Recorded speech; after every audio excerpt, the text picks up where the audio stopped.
क्या बात कर रहे थे लास्ट क्लास में हम?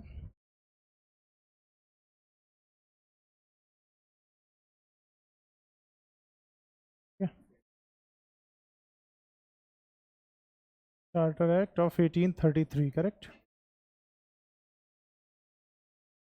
आप नए हो? ठीक। थोड़ी चीज़ें हो सकता है रिलेट ना हो, ठीक है, सो डोंट वरी वो चीज़ें। चार्टर एक्ट ऑफ 1833, ठीक है। What was another name, Akash? A Saint Helena Act, है ना?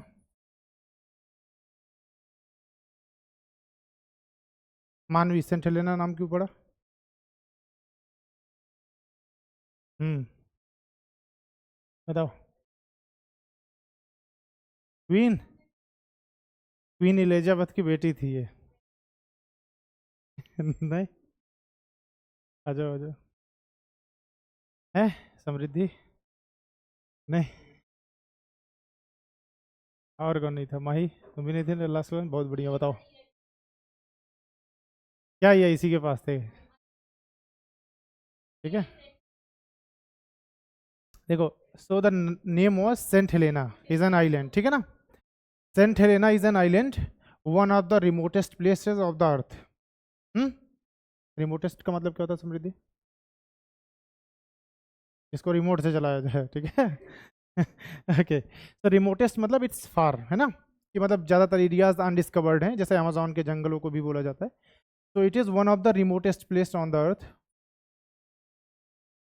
One of the remotest place. अच्छा, ये वन ऑफ द है, ऐसा मत कर देना कि इसको ही कर देना। One of the remotest place on the earth, Saint Helena, it's an island. कहाँ पे है? अटलांटिक में, ठीक है। हम ज्योग्राफी नहीं पढ़ रहे, वैसे हिस्ट्री पढ़ रहे हैं, ठीक है। ओके, तो इट्स इन अटलांटिक ओशन, पहली बात। Why it is important? Because Napoleon was kept here, ठीक है। जब नेपोलियन हारा तो उसको ब्रिटेन ने यहाँ पे कैद कर रखा था, सेंट हेलेना आइलैंड पे। तो Napoleon was kept here. Spelling क्या है नेपोलियन की? LEAN है, ओके। तो ही वॉज केप्ट हियर 1815, 1815 था ना? ईयर बोला था मैंने लास्ट टाइम। ये ईयर था जब इसको यहाँ पे जेल में रखा गया। After 6 years, I think in 1821, death का हमें कोई काम नहीं है, फिर भी आप जानते रहो, he died in 1821 I think, okay. He was kept here, 5-6 साल तक जिंदा रहा किसी तरह से, क्योंकि it was an island. Pizza वगैरह नहीं मिल रहा था उसको, इसलिए वो मर गया, ठीक है। जोमेटो की डिलीवरी नहीं थी यहाँ पे। चलो, तो this is the things we discussed in the last class. ये सारी बातें कर ली थी। अब शुरू करते हैं, एक बार यशिका आ जाए, अदरवाइज ठीक है। What was the hallmark? Another thing, मुझे लगता है कि,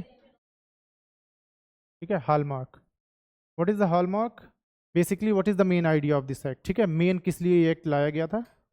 तो what was it? Centralization of India, है ना? सेंट्रलाइजेशन, ठीक है। बेसिकली कंसेप्ट क्या था? One nation one law.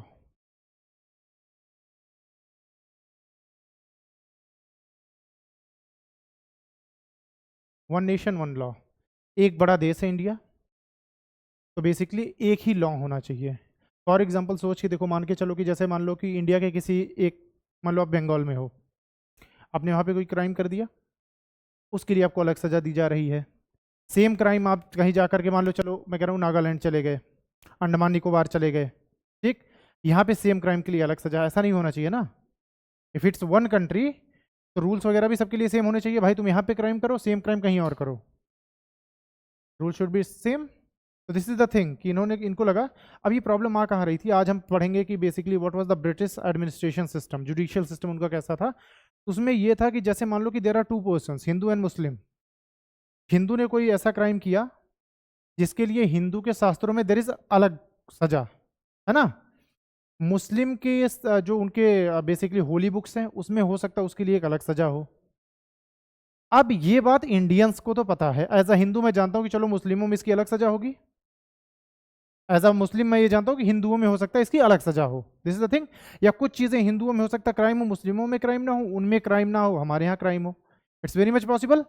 ये बात जो यूरोपियन डीसी है उसको कैसे समझ आएगी, वो पागल हो जा रहा है, कह रहा यार अभी तो इसने ये किया था, तूने बोला कि इसके हाथ काट दो, अब ये करके आ रहा, तुम कह रहे शास्त्रों में लिखा है कि इसको जेल में बंद कर दो। ये क्या बात है, वो पागल हो गया कि यार तुमने एक एक क्राइम के लिए सात आठ सजाएं बना रखी हैं, एक काम करो ठीक है। तो दिस इज द थिंग तो है। हाँ वही किया गया ना, देखो एक ही काम किया गया सीधा। अरे सारी सजा के लिए फांसी नहीं दी जाती, ठीक है, स्पेशल कंडीशंस में ह्यूमन लाइफ इतनी आसानी से नहीं मिलती, ठीक है। खैर बहुत सारी प्रॉब्लम्स थी, अलग अलग चीज़ों के लिए अलग सजाएं थी, जिसकी वजह से ये बहुत ज़्यादा प्रॉब्लम हो रही थी। उन्होंने क्या किया, सेंट्रलाइज करो हर तरीके से, मतलब एडमिनिस्ट्रेशन से लेकर के जो भी आपके रेवेन्यू सिस्टम है सब कुछ थोड़ा इन अलाइन करो कि हाँ बेसिकली हर चीज़ के लिए एक जैसा सिस्टम हो, ऐसा ना हो कि हर चीज़ के लिए अलग अलग कर रखा है आपने। और जैसे मैं कहूँ रेवेन्यू में भी आप देखो, कहीं पे मान लो कि प्रोडक्टिविटी बहुत ज़्यादा है, ये तो ऑब्वियस है ना कि उस प्रोडक्टिविटी में भी मान लो अगर ये बंगाल सूबा है, ठीक, इसमें कुछ सर्टेन एरियाज़ हैं ऐसे, इन जगहों पे क्या है कि फसलें बहुत अच्छी हो रही हैं, लेकिन पूरे बंगाल में हर किसान की फसल थोड़ी अच्छी हो रही है, कुछ तो होंगे जिनकी कम हो रही होगी, जिनकी ज़्यादा हो रही है चाहे वो किसी एरिया में बंगाल में हो डेक्कन में हो उनसे ज़्यादा टैक्स लो, जहाँ पे कम हो रही है चाहे वो बंगाल में चाहे वो डेक्कन में हो, जिनकी कम हो रही है उनसे कम टैक्स लो, इट्स ऑब्वियस ना। तो विद इन वन रूल हम ये चीज़ें कर सकते हैं, जैसे सैलरी स्लैब्स इसी तरह से डिसाइड किए जाते हैं। भाई जितने लोगों की सैलरी, आप इंडिया में किसी भी कोने में रहो, अगर if your salary lies with in 5-6 lakhs तो उसके लिए एक different tax, if it's over 10 lakhs there is a different tax, over 1 crore there is a different tax, है ना। उसके बाद फिर टैक्स नहीं जाता, उसके बाद ईडी घर आती है, ठीक है। उसके बाद छापा पड़ता है बेसिकली, उसके बाद टैक्स नहीं लिया जाता। तो ये कुछ बातें हैं चार्टर एक्ट 1833 की, कुछ पॉइंट्स और हैं इसमें जो कि हम समझेंगे एक बार, लेट यशिका कम देन। तब तक कोई डाउट वाउट पूछो पिछले क्लास का है, आकाश कुछ तो पूछो। अच्छा एक बात बताओ, कुछ तो सोच के आया था मैं, हु इज एक्सचेकर? अब बोलना मत, नहीं नहीं नहीं बोलना मत, आकाश बताओ एक्सचेकर है, नाम नहीं सुना माही, नाम नहीं सुना एक्सचेकर का, लास्ट क्लास में एब्सेंट थी हैं। Who is exchequer? क्या?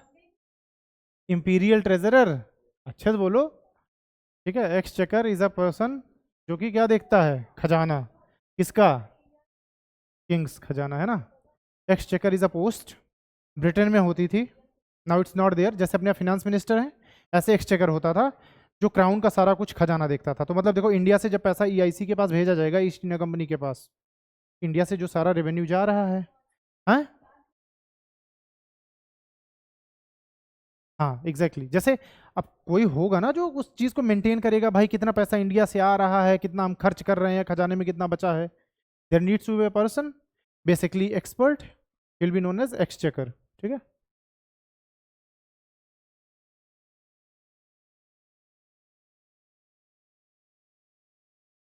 अच्छा एक चीज़ बताओ, चलो ठीक है, अब इससे पहले शी इज़ कमिंग, रीज़न क्या था, सोचो कि मतलब मैं सेंट्रलाइजेशन किसी जगह का कब कर सकता हूँ, मैं कब बोल सकता हूँ कि this is one nation and I am going to implement one law, किस सेंस में ईआईसी या ब्रिटिशर्स ये चीज़ कर सकते हैं, या पहले क्यों नहीं किया इन्होंने, बिफोर 1833 भी तो ये काम किया जा सकता था, बहुत सारी प्रॉब्लम्स आ रही थी, 18th सेंचुरी में ही प्रॉब्लम्स आई, तो 19th सेंचुरी ही क्यों पिक की, या ये सर्टेन टाइम ही क्यों पिक किया।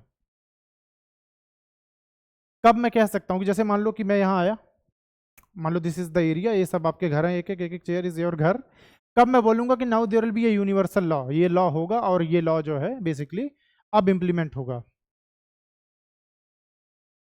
ऑब्वियसली इट इज ऑब्वियस कि नहीं, सोच के देखो, इनिशियली ईआईसी आई तो क्या उसके पास इंडियन टेरिटरीज बहुत ज़्यादा थी, नहीं थी, इवन 18th सेंचुरी में भी बहुत ज़्यादा, स्टार्टिंग में तो नहीं थी, मराठास वर स्टिल देयर, लड़ाइयाँ चल रही थी, है ना। उसके बाद देखो तो 1833 आते आते इसका एक रीज़न क्या होगा, व्हाट इज़ द रीज़न कि ये अभी क्यों आया, what is the reason, because now EIC has more than 50% territory of India, है ना, 50% से ज़्यादा टेरिटरी। सोचो इस क्लास में जितने भी घर हैं उसमें 50 से मतलब 50% से ज़्यादा घर मेरे खुद के हैं, अब मैं चाहे जो नियम लगाऊं कोई अपोज कर पाएगा, अपोज करने के लिए मेजॉरिटी होनी चाहिए, who is having the majority, if I am 51% I have the majority, correct, 49% वाला इज नथिंग, करेक्ट। तो दिस इज द थिंग कि now what is the reason, because they own more than 50% territories of India, आधे से ज़्यादा India पे कब्जा Britishers का है। और ये रूल्स कहाँ पे, ये चार्टर्स कहाँ पे इंप्लीमेंट होंगे, जो उनके एरियाज होंगे। देर आर सर्टेन एरियाज जो डायरेक्टली वो ओन नहीं करते, there are still kingdoms left, है ना, प्रिंसली स्टेट्स आएंगे बाद में, तो जनरली वहाँ पे उतने इफेक्टिव नहीं होंगे जितना ये बंगाल, मद्रास, बॉम्बे में ये चीज़ें होंगी। बाकी जगहों पे उतनी इफेक्टिवली ये लोग इंप्लीमेंट नहीं होंगे ये रूल्स या जो भी ये चीज़ें हैं। जैसे जो भी जुडिशियल सिस्टम हम पढ़ेंगे, पुलिस सिस्टम पढ़ेंगे, सिविल सर्विसेज पढ़ेंगे, ठीक, 3 सिस्टम्स पढ़ेंगे। जनरली ये उन्हीं एरियाज़ का होगा जो उनकी प्रेसिडेंसीज हैं, मद्रास, बॉम्बे एंड देन, बोलो, ठीक है। तो दिस इज द रीजन कि ये अभी क्यों हो रहा है, because now they have more than 50% territory of India. एक बार I am the owner of India, now I can do anything, whatever rules I tell they are going to follow my rules, ठीक है। आज लग नहीं रहा लौटेगी, चलो कोई नहीं। अच्छा एक चीज देखो, एक काम यहाँ पे होगा, इस एक्ट के साथ क्या चेंज होगा शौर्य, गवर्नर जनरल के पॉइंट ऑफ व्यू से क्या चीज चेंज होगी। जैसे अब गवर्नर जनरल को क्या बोला जाएगा, now governor general of Bengal will be known as governor general of India, ठीक है। From this act governor general of Bengal will be known as the governor general of India, इस एक्ट से चीज बदल जाएगी, ठीक है ना। तो इसका मतलब सिर्फ ये हुआ कि देखो अभी तक गवर्नर जनरल ऑफ बंगाल जब तक था वो पोस्ट, तब तक he was on the back seat. Economy में कंसेप्ट पढ़ते हैं हम, है ना, सरकार बैक सीट पे होती है, प्राइवेट प्लेयर्स फ्रंट सीट पे होते हैं। मतलब सरकार इज गिविंग द डायरेक्शंस कि भाई तुम इस तरह से चलो, इस तरह चलो, सरकार is not controlling it directly, correct. इसी तरह से गवर्नर जनरल अभी तक बैक सीट पे है, बहुत ज़्यादा कंट्रोल नहीं कर रहा governor general, because in the administration matters अभी तक गवर्नर जनरल के पास कोई भी पावर्स नहीं है। Revenue matters, war and peace, what else, treaty, मतलब जनरली इन्हीं मैटर्स में उसके पास पावर है। तो अभी तक वो बैक सीट पे है। इस एक्ट के बाद governor general will be on front seat. अब वो बोलेगा कि कंट्रोल मुझे दो, आई विल डिसाइड कि क्या चीज़ें होनी चाहिए। इसमें एडमिनिस्ट्रेशन पावर्स भी गवर्नर जनरल को मिल जाएंगी और बाकी सारी पावर्स भी, ठीक है। चलो अब since she is not coming so points लिखो, अब पॉइंट नंबर 1 लिखो इसका, charter act 1833,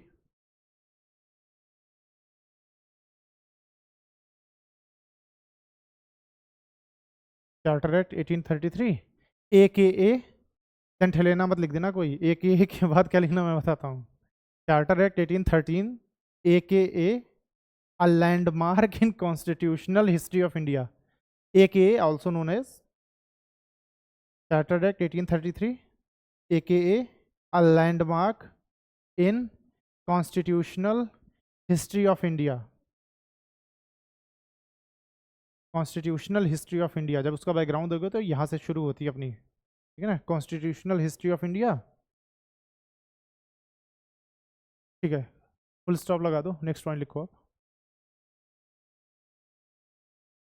second point, there was a need for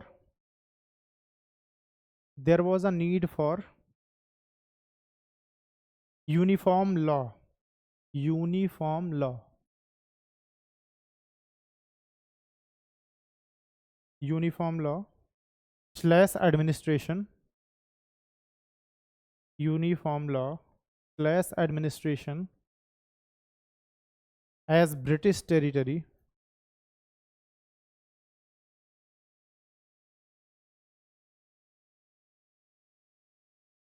as British territory has expanded, as British territory has expanded significantly by 1833.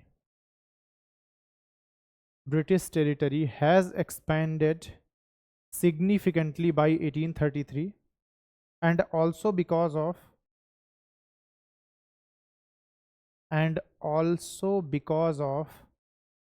high inflow of and also because of high inflow of British settlers into India,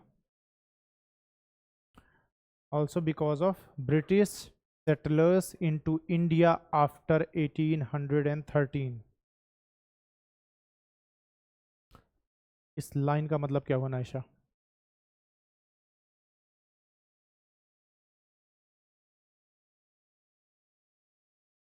क्यों?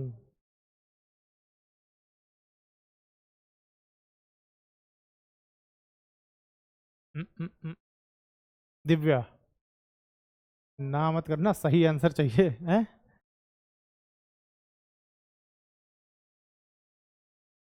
1813 के बाद क्यों, मैं ये पूछ रहा हूँ, what is this line means 1813 is.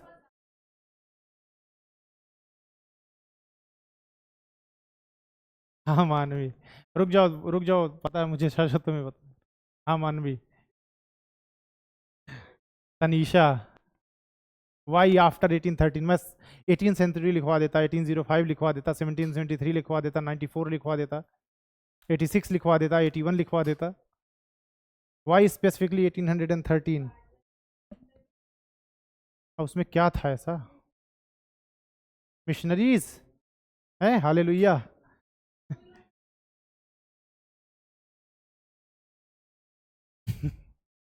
बताओ सौरभ, बताओ।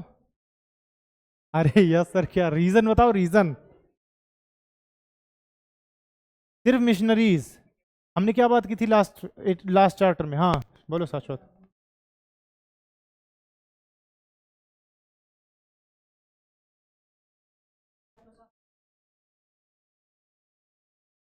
हाँ, आप थोड़ा थोड़ा डायरेक्शन में जा रही हो, पूरी बात बताओ कि क्या हुआ था। Monopoly of EIC was ended here. Last charter में बात की थी हमने, है की थी कि नहीं की थी? तो जब 1813 में देर मोनोपोली इज एंडेड, अभी तक ट्रेड कौन कर रहा था? ईआईसी कर रही थी।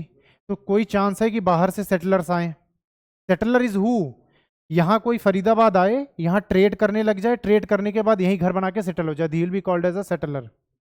हम किसी अलग शहर में जाएं जॉब करने के लिए, शहर हमें अच्छा लगे, हम वहीं पे सेटल हो जाए, we will be called as settlers. तो अभी तक 1813 तक, because EIC was having monopoly, सिर्फ ईस्ट इंडिया कंपनी ही ट्रेड कर सकती है ईस्ट में, और कोई नहीं। 1813 में ये मोनोपोली खत्म कर दी गई, एक्सेप्ट टू थिंग्स, है ना। Trade with China was kept as it is, and tea trade. ठीक। अब हुआ क्या कि देखो, 1813 में जैसे ही मोनोपोली खत्म हुई, अब सबको ये लगा ना कि भाई मैं जो मेरे फिनिश्ड गुड्स है, मैं ले जाकर के इंडिया में बेचूंगा, इंडिया से कच्चा माल खरीदूंगा सस्ते दामों पर। यही तो बात थी, इसीलिए this particular line is there. Next point, therefore, next point, third point, therefore GGB, which is Governor General of Bengal. Therefore, GGB, Governor General of Bengal, elevated to GGI, which is Governor General of India, है ना। Elevated to GGI, governor general of India. Governor general Bengal से governor general of India बोला जाएगा, ठीक।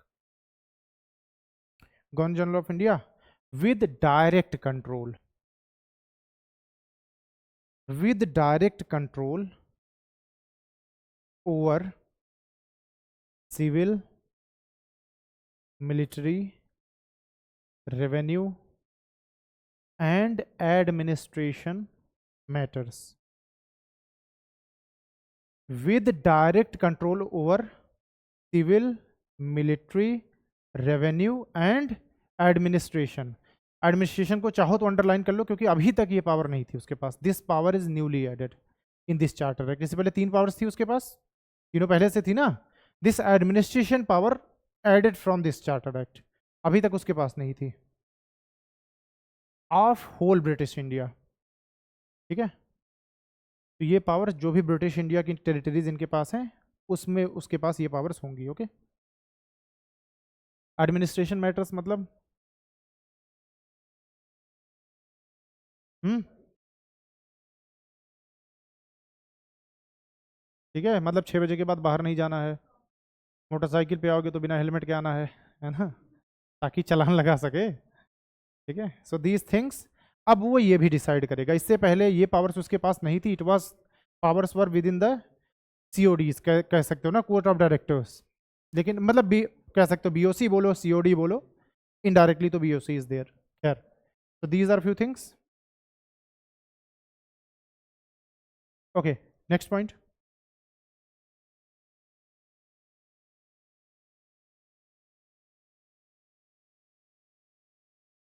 Okay, GGI, governor general of India, GGI in council could now make GGI in council could make laws for whole British India. GGI in council could now make laws for whole British India, and these laws to be equally applicable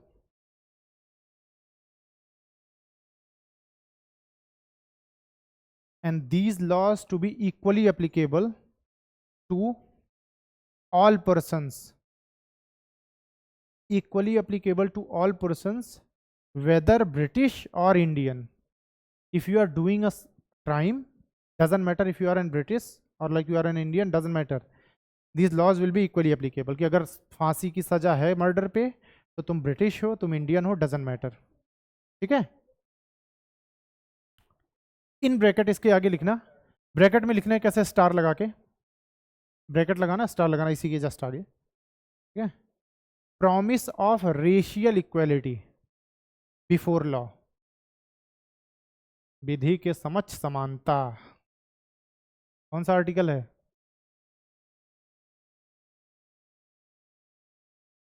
ठीक है. Okay, तो promise of racial equality before the law,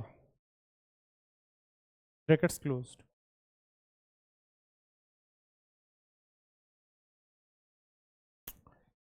promise of racial equality before law, रंग भेद नहीं होगा. You are गोरा, you are not गोरा, है ना. तो this is not the thing. If you are doing a crime, whether you are गोरा, you are brown, you are green, blue, कुछ भी हो. ठीक है. हाँ, मे बी हो सकता है ना भाई, किसी को सांप वाप काट गया हो. हाँ, अरे ब्लू होगा ना, ब्लू भी तो बोला मैंने. ठीक है.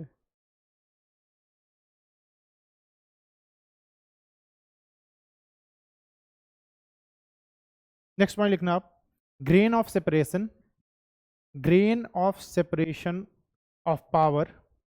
थोड़ी सी सेपरेशन ऑफ पावर हो रही है, सिर्फ गवर्नर जनरल ऑफ इंडिया पूरा पावरफुल ना हो, उसको थोड़ा सा डिसेंट्रलाइजेशन ऑफ पावर कर लो. ग्रेन, ग्रेन अनाज. Grain of separation of power in GGI's council. Grain of separation of power in GGI's council, governor general of India's council, initiated. इस act से बेसिकली इन्होंने क्या किया, गवर्नर जनरल ऑफ इंडिया के जैसे laws वही बनाएगा, है ना, उसकी काउंसिल मिलकर के बनाएगी, तो थोड़ा सा पावर का सेपरेशन करने के लिए कि मोनोपॉली ना हो जाए. ठीक है. तो the grain of separation of good evening. अरे ये कौन आ गया क्लास में भाई? Okay. Okay, power in GGI's council initiated as one law member added to GGI's council. One law member added to GGI's council. समझ आया? ठीक है. समझा दूंगा. ये लिख लिया पूरा ना? लिख तो लिया पूरा कि नहीं है? बताओ, फिर से बताऊं. लिख लिया ना? देखो, here comes the father of lawyers. Who? हाँ हाँ, अगर you are going to be a lawyer, तो तुम्हें इस पर्सन को पढ़ना बहुत जरूरी है. बताओ. है? बहुत बढ़िया. Mahatma Gandhi was added in the council. Correct. How is this possible? Thanks. Because you came after a long time, so that's why you are noticing it now. Otherwise, I was born. ठीक है. आगे देखो. This is the thing. This is governor general of India. अभी तक कितने members थे इसकी council में? दे वर रिड्यूस्ड लास्ट टाइम. पहले 4 थे, 3 बचे थे. तो ये था 1813 तक. ठीक है ना. 1833 में क्या हुआ? +1 law member is added. 1 law member is added here. Charter नहीं. अरे वी आर. हाँ, अरे नहीं भाई, चार्टर एक्ट 1833 की बात कर रहा हूं। इस काउंसिल में कैसे सोच सकते हो कि कोई इंडियन आ जाएगा? पहले तो मुझे ये बता दो, हाउ इज दिस पॉसिबल कि इस काउंसिल में वो भी एक लॉ मेंबर ये किसी इंडियन को ऐड कर दें? ऐसा पॉसिबल है? You are giving power to Indians, is it possible उस टाइम पे? नहीं, you are close but not Minto, it's Thomas Macaulay. किसी ने नाम नहीं सुना? मैकाले का नाम नहीं सुना? बड़े दुख की बात है। तो इट इज थॉमस मैकाले, है ना? The guy is Thomas Macaulay. जो आपका ये सीआरपीसी आईपीसी है, का पप्पा है ये। हाँ, उसमें मैक्सिमम जो चीजें हैं वो इसी की हैं, थॉमस मैकाले। खैर, सो this is the structure now. अब इसमें देखो होगा क्या, जैसे गवर्नर जनरल ऑफ इंडिया ये लॉ मेंबर है, तो जो लॉज वगैरह बनेंगे ये पावर इसके पास होगी। Obviously there will be approval कि भाई हाँ, I am going to make this thing. तो अगर यू आर मतलब एग्रीइंग और नॉट, बट जनरली ड्राफ्ट कौन करेगा उसको? This guy will draft these laws. तो आपकी सीआरपीसी वाली जितनी चीज़ें हैं, आईपीसी की जितनी चीज़ें हैं, ठीक है ना, code of civil procedure, maximum चीज़ें थॉमस मैकॉले, ठीक है। तो अब ये लॉ मेंबर होगा, there will be a conflict. सोच के देखो, इसको कोई चीज़ नहीं बनवानी होगी, कोई चीज़ प्रपोज कर दे कि भाई I want this law to be there, तो बात नहीं समझ आएगी, there will be a conflict again. Dual तक बात नहीं पहुंचेगी, लेकिन yes there will be a conflict, ठीक है। Next point, so this is the structure now in 1833। Before the structure was governor general of India और तीन और मेंबर्स होते थे। टाई की सिचुएशन खत्म हो गई थी, मतलब कास्टिंग वोट का इसका कोई काम नहीं था। बट हियर अगेन देखो, अब यहाँ पे देर इज अनदर प्रॉब्लम कि एक लॉ मेंबर ऐड कर दिया गया और लॉज वाली चीजें ये डील करेगा। Separation of power, a law commission was set up for, next point, seventh point है, सिक्स पॉइंट है? Okay. A law commission was set up for codification, a law commission was set up for codification of law, for codification of law under law member Thomas Macaulay. इसके under there is a commission under the law member Thomas Macaulay.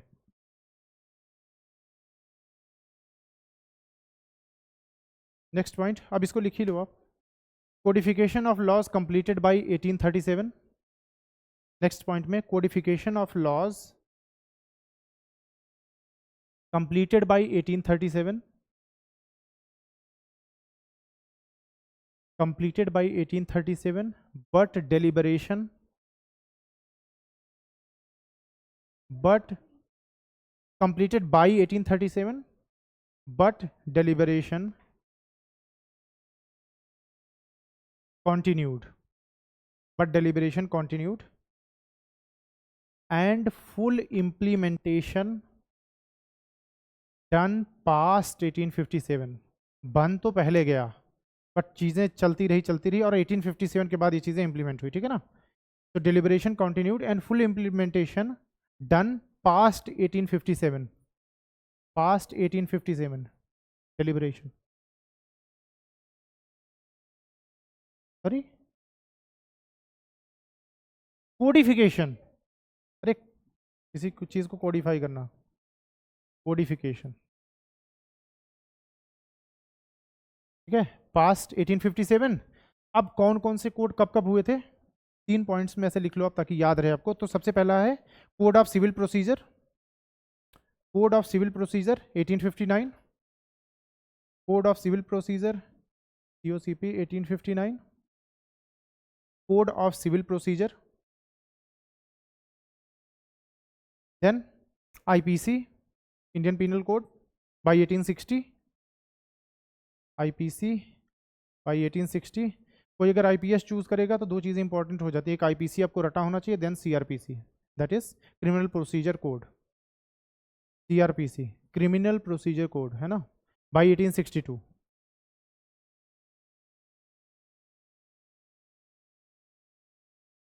Criminal procedure code ये IPS के लिए ज़रूरी है if you are opting for police services. IPC and CRPC criminal Indian penal code.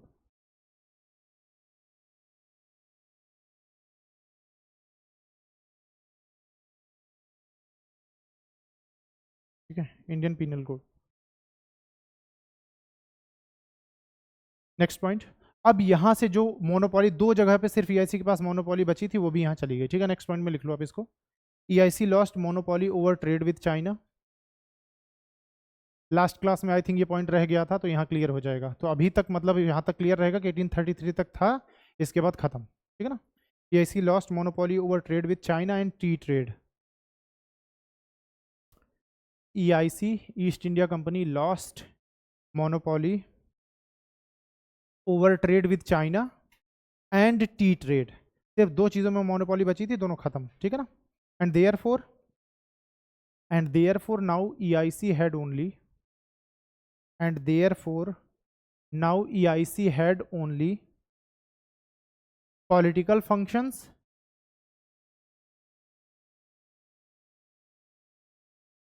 अब in bracket में लिखना चाहो तो लिख लो कि नो कॉमर्शियल फंक्शंस, खत्म हो गया काम इनका कॉमर्शियल फंक्शन का। जब भाई ट्रेड मोनोपॉली खत्म तो there is no commercial function left, ठीक है ना। एंड मतलब या फिर ऐसे लिख लो, एंड नो कॉमर्शियल फंक्शंस। अब सिर्फ प्योरली इनके पास पॉलिटिकल फंक्शंस हैं, which is sorry what is political functions. अब इनके पास सिर्फ क्या पावर्स बची हैं? अरे वो तो मतलब ठीक है, जीजीआई के पास एक तरह से, ईआईसी के पास जनरली क्या पावर्स बची हैं? रेवेन्यू वगैरह के भी power, who is giving the directions, BOC, board of control. इनके पास सिर्फ ये पावर है, they can do the posting और they can transfer, they can dismiss. ये पावर्स अभी स्टिल देयर है ना। तो these powers are with them just, कि किसी को पोस्ट कर दो इधर उधर उठा करके, किसी का ट्रांसफर कर दो, किसी को डिसमिस कर दो, इतनी सी पावर्स बची हैं। And generally you are a servant of now British crown. बिल्कुल है इनडायरेक्टली, जनरली ऑन पेपर। जैसे हम पहले बात करते थे कि भाई दीवानी और निजामत दो तरह की बात हो गई।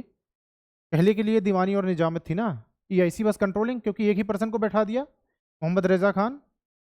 दीवानी का भी हेड वही, निजामत का भी हेड वही। तो रेवेन्यू के मैटर्स में ब्रिटिशर्स का साथ देगा, और निजामत में क्योंकि किंग को रिप्रेजेंट कर रहा है, स्टिल ही इज द नुमाइंदा of Britishers. Indirectly there is a control. तो बीओसी इज देयर। मोनोपोली क्यों हटाई? देखो दिस इज द बैकग्राउंड। अब यहाँ पे हो क्या रहा था कि एक non state actor, east India company was a non state actor, जिसके पास पॉलिटिकल पावर नहीं। ये सिर्फ एक कंपनी थी जो ट्रेड के लिए बनाई गई थी, और वो कंपनी लैंड एक्वायर कर रही है। उस कंपनी के पास ब्रिटेन की 1.5 गुना आर्मी आ गई है। जैसे सपोज कि if you are like a boss in a company, और आपका एम्प्लॉय आपसे ज़्यादा पैसा कमाने लग जाए। आप BMW में आ रहे हो, वो सीधा रॉल्स रॉयस में आने लग जाए, बुरा लगेगा। तो सबसे पहले करोगे कि इसको पहले कंपनी से हटाओ, है ना। फिर ये मेक श्योर करो कि कोई और कंपनी ना खोल पाए। बस वही सेम चीज़ यहाँ चल रही है कि British crown is becoming insecure. क्यों इनसिक्योर? क्योंकि what if they consider themselves as like free, कि कल को वो फ्रीडम घोषित कर दें खुद की, हम क्या कर लेंगे? सोचो, कल को अगर ईस्ट इंडिया कंपनी बोल दे कि now we are free, we have nothing to do with the British crown, क्या कर लोगे आप? हमारे पास 1.5 गुना मिलिट्री है, आओ लड़ लो। भाई we are already there India में ना, टेरिटरी मतलब जो भी क्या कह सकते हैं कि कोस्टल एरियाज हैं, उस पर भी आईसी। उड़ के तो आओगे नहीं, आओगे तो जहाज से ही आओ, we are waiting for you. तो उनको ये डर था, क्योंकि यही हुआ था अमेरिका में। वहाँ पे ब्रिटिश कॉलोनीज थी, 13 ब्रिटिश कॉलोनीज, जिन्होंने एक टाइम बाद खुद को इंडिपेंडेंट बना दिया। आओ लड़के हमको से लड़ लो, लड़ पाओ तो, है ना। This is the thing. तो that's why they are becoming insecure, British crown is becoming insecure, कि भाई पैसा वैसा जो आ रहा है, कल को इन्होंने खुद को इंडिपेंडेंट बना दिया, तो कल को हमको हो सकता है इन्हीं से लड़ना पड़ जाए, there will be a problem ना। तो वो रिस्ट्रिक्ट कर देंगे ट्रेड को भी, आओ यूरोपियन, कोई यूरोपियन नहीं घुसने देंगे, क्या कर लोगे? तो this is the thing. Okay next point, BOCs मतलब board of council, board of councils supervisory powers extended.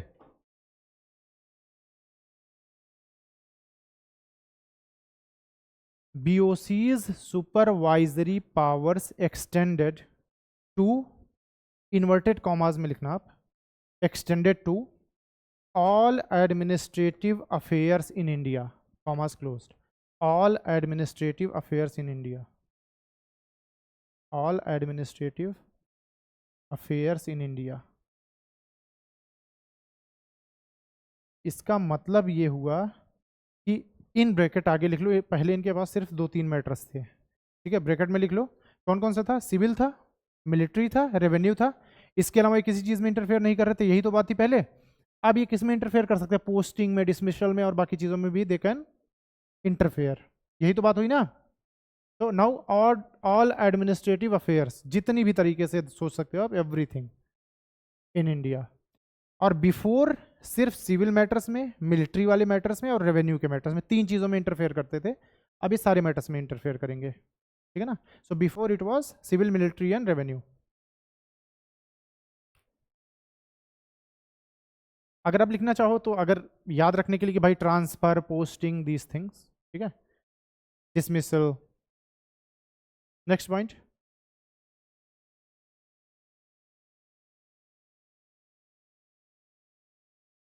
ठीक है, जो प्रेसिडेंट होगा बीओसी का, लास्ट में हमने डिस्कस किया था कि there will be a president of BOC, तो ऐसे लिख लो, president of BOC from 1833, president of BOC from 1833 will be called as Minister for Indian Affairs, Minister for Indian Affairs, जिसको बीओसी का प्रेसिडेंट बोलते थे, now he will be called as minister of Indian affairs from now onwards, ठीक है। Next point, lower civil services, lower civil services opened to Indians in 1833,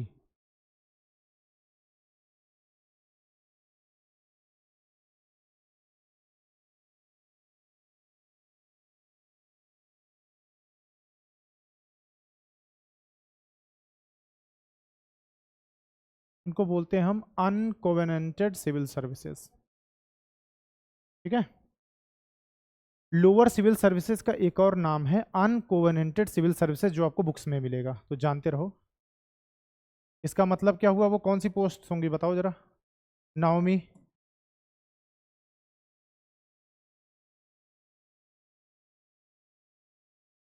हाँ, अभी अभी के हिसाब से, उस टाइम के हिसाब से नहीं। अनकोवेनेंटेड सिविल सर्विसेज है,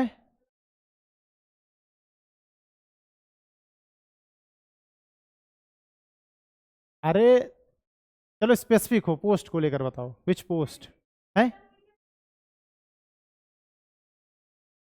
ठीक है, देखो जनरली एसएससी वाली जो पोस्ट्स हैं वो इसमें आएंगे, ठीक है ना। आज के अगर कंपेयर करें एसएससी वाली पोस्ट, उसमें भी बहुत हायर नहीं, मतलब कह सकते हो कि लोअर पोस्ट जो है एसएससी की, उसको हम बोलते हैं अनकोवेनेंटेड सिविल सर्विसेज, ठीक है। ये ओपन किया था इंडियंस के लिए। Next point, judicial positions open to Indians. अब जुडिशियल पोजीशंस में बहुत छोटी लोअर पोजीशंस, फॉर एग्जांपल कि जैसे मान लो कि there is a dispute between two persons, 50 रुपए को लेकर लड़ाई होगी, सर्वर फूट गया, उसमें कोई इंडियन पर्सन थोड़ा अपना समझ समझ के कि भाई हाँ चलो तुम्हारी गलती थी, 50 रुपए दे दो, इतने तक की बात होगी, है ना। बिलो 50 रुपीज वाले मैटर आगे इसको डिस्कस करेंगे, लिखना मत अभी फिलहाल, ठीक है। Judicial positions open to Indians, उसमें भी बहुत लोअर पोजीशंस कि आपको जज को क्या करना, हवा करनी है।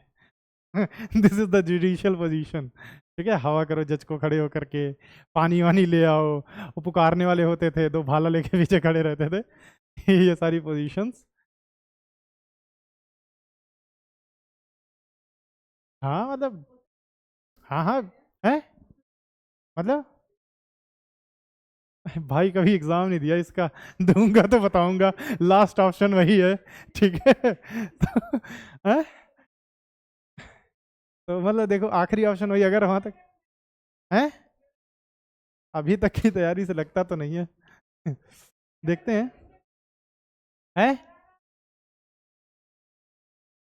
अरे इट्स ऑब्वियस, बिल्कुल। मतलब कुछ एक चीज, दो चीजें हैं जैसे ऑप्शनल, मतलब प्रीलिम्स का तो उतना प्रेशर नहीं, प्रीलिम्स तो हो जाएगा easily, but the problem is optional is not prepared. ये कॉन्फिडेंस तब आएगा जब आप पढ़ाई करोगे, देखो कुल मिला जुला के बात ये है। ये वैसी देखो, देर इज नो अल्टरनेटिव, क्या मतलब क्या कहूं मैं, सोचो कि जाकर के पार्टी करो, देखो दिस इज द थिंग, देखो पापा एग्जाम नहीं देने जा रहे हैं, you are going to give the exam. वही फिर मेरे पास एक ही जवाब है। तो फिर रहने दो। देखो एक ही तरीका है, मतलब सही बता रहा हूं मैं, जो भी तरीका आप कुछ भी खोज लो, मतलब पढ़ाई के 36 तरीके आप खोज सकते हो, शॉर्ट में बुलेट पॉइंट्स बना के कुछ भी कर लो आप, पॉडकास्ट देख लो, कुछ भी कर लो, ऑडियो बुक सुन लो, पढ़ाई इज नेसेसरी, उसका कोई अल्टरनेटिव नहीं। एक दिन गैप करोगे चीज़ें गड़बड़ होनी शुरू हो जाएंगी। और बहुत ज़्यादा नहीं, प्रीलिम्स के लिए 3 महीने अगर आपने लग के पढ़ दिया, हर दिन का 5-6 घंटे दे दो, अगर प्रोडक्टिव हो रही है तो। इधर बुक खुली है, इधर फोन खुला है, नहीं होगा। 6 घंटे इज मैक्सिमम, मतलब लोग बोलते हैं 10 घंटे 12 घंटे, मुझे नहीं लगता। 5-6 घंटे if you are giving for 3 months at least, prelims will be qualified, unless अगर आप सी सेट में लटक जाओ, उसकी गारंटी मैं नहीं लेता। ठीक है, क्योंकि बहुत लोग लटके हैं। मतलब जैसे अगर मैं अपना बताऊं कि मतलब मैं क्या करता अगर मैं देता, तो लास्ट में इफ आई हैव, कि मेरे पास ऑप्शन नहीं है, तो मैं सीधा वो विजन वाली आती है 365, पीटी 365, बहुत मोटी नहीं होती देखो। अब उसमें अगर आप पढ़ोगे और एक बार यूपीएससी का ट्रेंड देखोगे, तो आपको समझ आ जाएगा कि like what is the trend, कि कौन सी न्यूज़ इंपॉर्टेंट है, कौन सी न्यूज़ उतनी इंपॉर्टेंट नहीं है। ठीक है ना। तो अगर मुझे लगता है कि मतलब अब पूरा तो मैं पढ़ नहीं सकता, पूरा उस बुक को रिटेन करना इज़ नॉट पॉसिबल, क्योंकि बहुत सारे मतलब डेटा होता है उसमें, है ना। तो उसमें से मैं कुछ चीज़ों को, क्योंकि अब मेरे पास टाइम ज़्यादा नहीं, तो अब मैं ये नहीं सोचूंगा क्या पूछेगा क्या नहीं, मुझे लगेगा कि भाई इतने टॉपिक्स कम से कम इतने से करके जाऊंगा, अब पूछे ना पूछे इतने टॉपिक्स तो मैं करूंगा ही करूंगा। जनरली कई बार 2-2 टॉपिक रिलेट हो रहे होते हैं, बहुत सारे एक ही टॉपिक से रिलेटेड, जैसे शॉर्ट वाले कुछ दिए होते हैं, फिर लॉन्ग में भी वो टॉपिक रिलेट हो रहा है, तो मैं लॉन्ग वाला ही पढ़ लूंगा ताकि मेरे शॉर्ट के कई टॉपिक हो जाएं। तो जनरली अगर मैंने लॉन्ग वाला पढ़ लिया और मैं सेलेक्टेड टॉपिक्स पढ़ के जाऊंगा, टू बी ऑनेस्ट, अगर इफ देर इज 20 टॉपिक्स, तो मैं कोशिश करूंगा कि 10 पढ़ के चला जाऊँ, 10 या 12, 9 भगवान भरोसे, क्योंकि यू डोंट हैव टाइम। अगर आपके पास टाइम है तो पूरा पढ़ के जाओ, दैट दैट इज इनफ। किसी भी ईयर का उठा के देख लो, उससे जरूर मिल जाएगा आपको। खैर, यू आर वेलकम, लेकिन करो इसको, because there is no alter. अरे एक चीज सोच के देखो ना, आपकी 3 महीने की मेहनत, फरीदाबाद में भी आओगे ना, जो आपको नहीं भी जानते, आपकी गाड़ी गुजरेगी तो लोगों को पता चलेगा कि now this person is going from here. समझ रहे हो, सब नोटिस करेंगे, न्यूज़पेपर में इतनी बड़ी फोटो छपेगी, घर पे इंटरव्यू की लाइंस लग जाएंगी, है ना। तो अरे यार बिल्कुल होता है भाई। पीसीएस में अगर आप, if you are selected in PCS, ठीक है ना, उसमें भी आप, अगर आपको डेप्यूटी जेलर वगैरह की पोस्ट मिल जाए, फिर आप देखो इंटरव्यूज की लाइन आपके घर आए दिन। जो ये नेता वेता होते हैं ना, इलेक्शन में आए ना, आफ्टर इलेक्शंस नेता कभी आपके घर आएंगे तो इसी टाइम पे आएंगे। आफ्टर इलेक्शंस की बात कर रहा हूँ, फूल माला, कि अरे हमारे क्षेत्र के होनहार फला फला फला। ठीक है ना। है।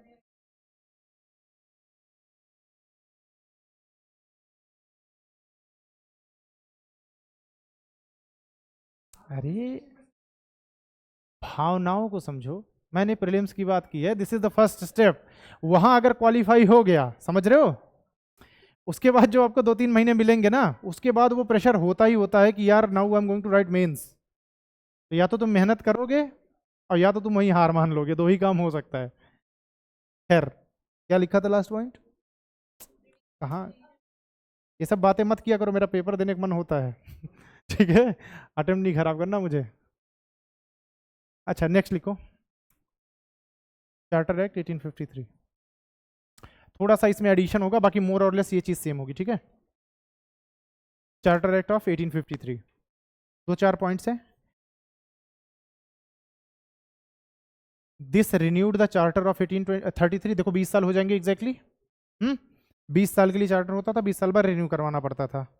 अब यहां से लेकिन रिन्यूअल वाला काम भी खत्म कर देगी ब्रिटिश पार्लियामेंट, बोलेगी कि अब फर्दर डिपेंड्स ऑन अस, मन होगा तो कर देंगे, नहीं मन होगा तो यू आर फिनिश्ड। और generally you are finished because 1857 and then there is no renewal, है ना। Okay, so this renewed the charter of 1833, but not for 20 years. यहाँ पे कोई भी, there is no specific time defined, ठीक है ना, but not for 20 years, but only till, inverted commas में लिखना, which was mentioned in the charter, but only till parliament otherwise specifies, parliament otherwise specifies, ठीक है, दिस लाइन, जब parliament बोलेगी 10 साल, 5 साल, 3 साल, 2 साल, 1 साल, डिपेंड्स ऑन पार्लियामेंट, है ना, commerce closed, therefore now a sword is hanging on the neck of EIC, कि कभी भी गर्दन कट सकती है, ठीक है, now a sword is hanging on the neck of EIC, इस लाइन से ये क्लियर है कि नाउ EIC कभी भी अबॉलिश किया जा सकता है, ठीक है ना। Next point, the exam you are preparing for it was introduced in this charter act, ठीक है ना। तो नेक्स्ट पॉइंट आप लिख लो, competitive exams introduced for civil services in India which is UPSC, competitive exams introduced for civil services in India in bracket UPSC, exams introduced for civil services in India in bracket UPSC. Okay, this was a big blow to EIC. This was a big blow to EIC. This was a big blow to EIC as now it lost patronage.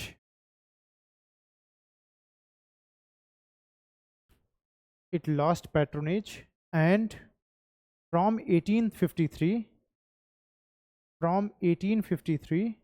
EIC hardly controlled policies in India. बहुत nominal. EIC hardly controlled policies in India. तो UPSC, अच्छा एक चीज, why it was a big blow when UPSC was introduced? Sandeep,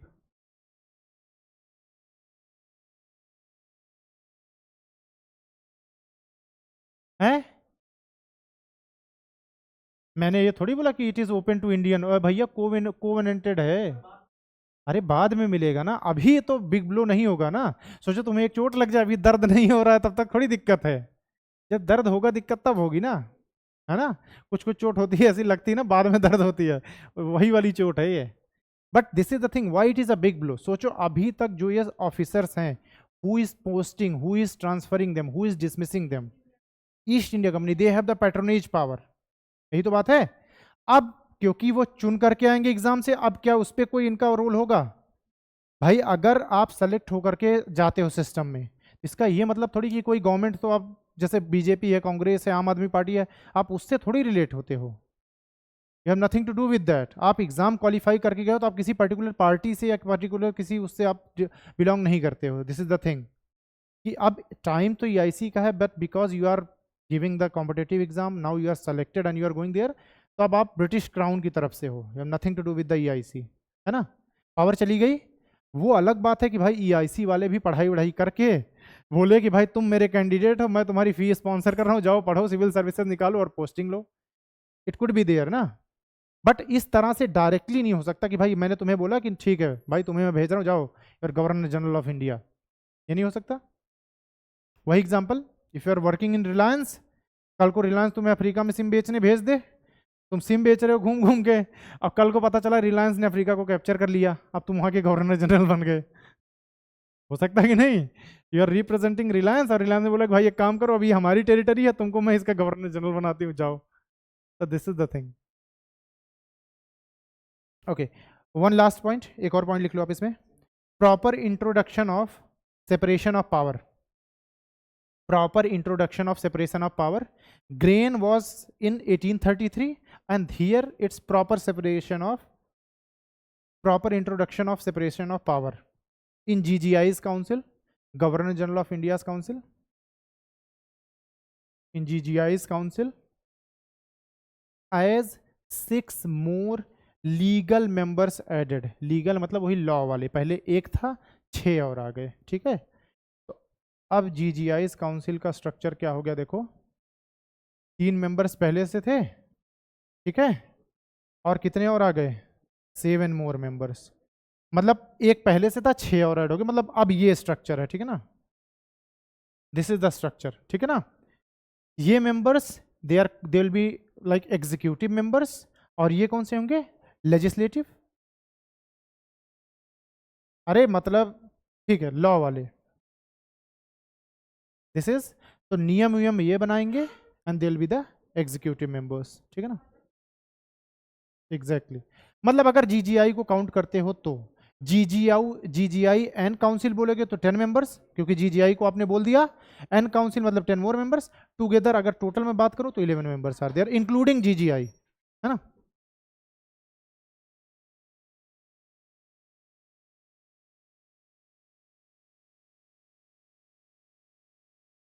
जगह कैसे नहीं है, इधर आ जाओ, कहीं बैठ जाओ, जगह ही जगह है। आकाश तुम इधर आ जाओ, आप इधर आओ। हाँ आकाश बोलो। हैं, पहले कितने मेंबर थे आकाश, 3 था, एक लॉ मेंबर था थॉमस मैकॉले, 6 और मेंबर आ गए इसके साथ, लॉ के 6 और मेंबर, 7 मेंबर हो गए, 7 हो गए टोटल, ठीक है। 3 मेंबर्स पहले से थे, उसके बाद 7 मेंबर्स लॉ वाले, मतलब लॉ का मेकिंग ये करेंगे, ये दे will be the executive members, ठीक है ना, एग्जीक्यूटिव मेंबर्स,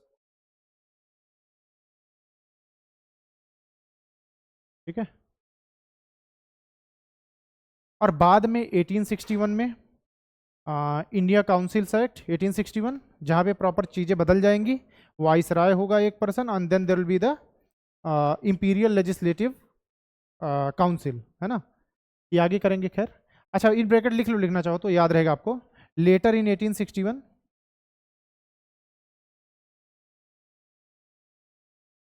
लेटर इन 1861 इंडियन काउंसिल्स एक्ट,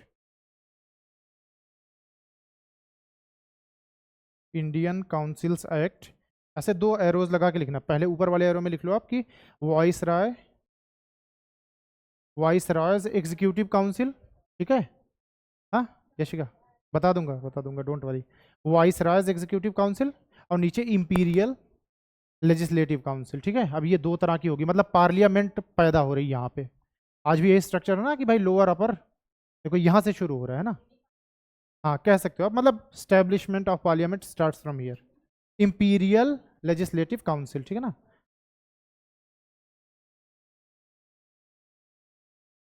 तो this is basically you can से बर्थ ऑफ इंडियन पार्लियामेंट। चलो यशिका कहाँ से शुरू करें, शुरू से शुरू करें क्या। देखो तो हम बात कर रहे हैं 1853 के चार्टर एक्ट की, ठीक है ना। अब प्रीवियसली 1833 वाले में क्या हुआ कि there is a law member added in the council of governor general, governor general of India, पहले गवर्नर जनरल ऑफ बंगाल हुआ करता था, he was elevated to governor general of India. उसी काउंसिल में there is a law member added, the name of law member is Thomas Macaulay, ठीक है, this guy Thomas Macaulay. तो law making का जो काम होगा थॉमस मैकॉले करेगा, बाकी काम जो है गवर्नर जनरल और बाकी उसके जो मेंबर्स होंगे वो करेंगे, ठीक है ना। तो there will be a conflict as well. अब देखो वो जो कह सकते हो कि कोडिफिकेशन ऑफ लॉज हो रहा था, उसका आउटकम था ये कोड ऑफ सिविल प्रोसीजर 1859 में, IPC Indian penal code 1860 and then CrPC 1862, ठीक है ना। ये तीनों लॉज आ गए, और उसी कंटिन्यूएशन में 1853 वाले चार्टर एक्ट में क्या हुआ, 6 मोर मेंबर्स आर एडेड, और सिविल सर्विसेज मतलब यूपीएससी इज आल्सो इंट्रोड्यूस, ठीक है ना। These 2-3 things were there. चलो नेक्स्ट लिख लो, अब इसी टाइम लिख ही लो। अच्छा हाँ, एक और चीज़, ठीक है, ये पहले भी था, अगर लिखना चाहो कि covenanted civil services open for Indians, generally वही बात जो पहले भी थी यहाँ पे भी रही, लेकिन यूपीएससी में there is no entry yet, ठीक। ओके देखो, now next is act for better government of India, a government of India act 1858, act for better government of India, ये कह के इन्होंने ये एक्ट निकाला था, better government of India, a GOI act, government of India act 1858,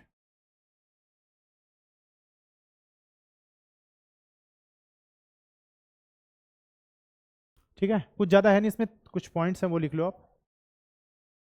context, पहले context लिख लो इसको कि इसका कंटेक्स्ट क्या था, ठीक है।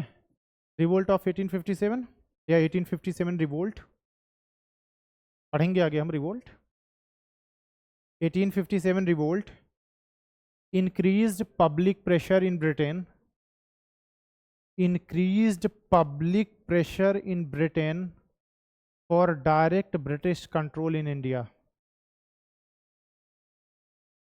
1857 revolt increased 1857 revolt increased public pressure in Britain for direct British rule in India, for direct British rule in India, as EIC was blamed for mismanagement. Britishers की देखो फेवरेट आदत है, किसी को ब्लेम कर दो, है ना. As EIC was blamed for mismanagement of Indian affairs.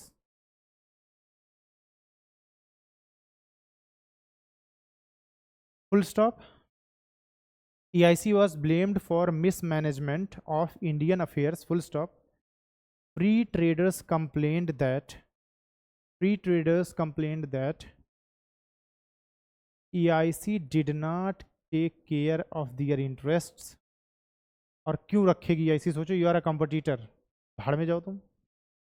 EIC did not take care of their interests, plus Western educated Indians also wanted direct British control of India.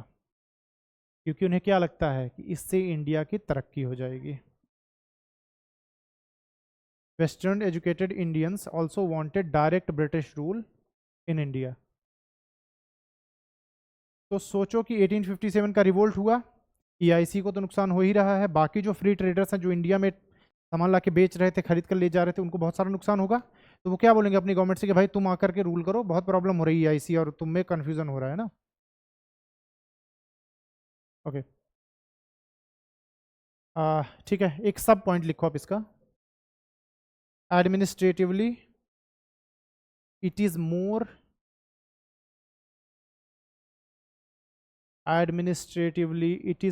In continuation than change. बहुत ज़्यादा कुछ बदला नहीं. Administratively it is more in continuation than change.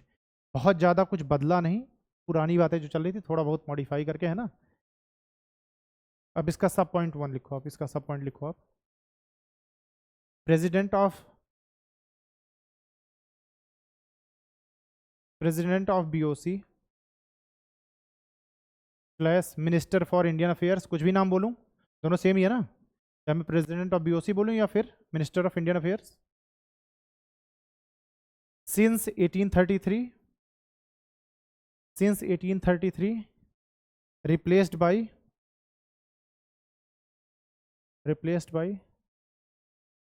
Secretary of State.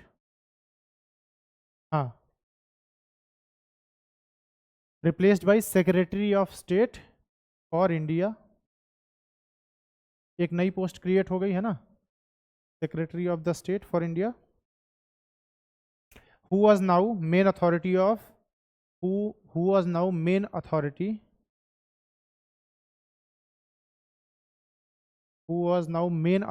on policy in India.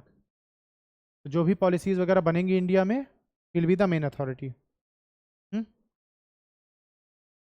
BOC को भी replace कर दिया गया. नेक्स्ट पॉइंट में लिखो आप, BOC is replaced by council of India.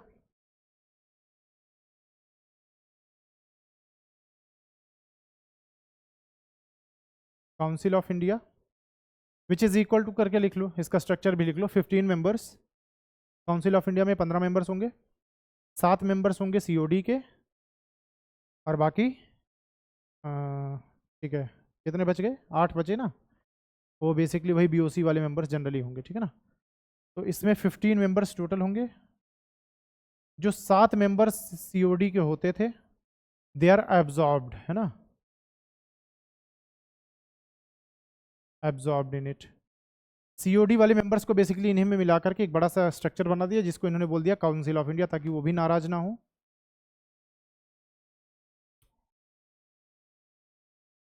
Plus headed by secretary of the state for India. तो head कौन करेगा? सेक्रेटरी ऑफ द स्टेट, है ना. It will be headed bye SOS, emergency, secretary of the state. Next point, जो जीजीआई होगा उसका नया नाम क्या होगा? ठीक है, तो now he will be called as viceroy.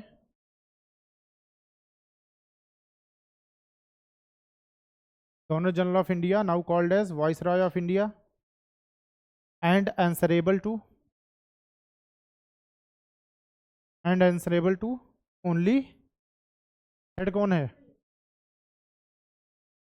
Answerable to this SOS, secretary of the state. ठीक है, and this guy will be answerable to the crown. Structure समझ रहे हो आप ना? देखो, डुअल बॉस वाला सिस्टम खत्म हो गया यहाँ पे, there is only one boss.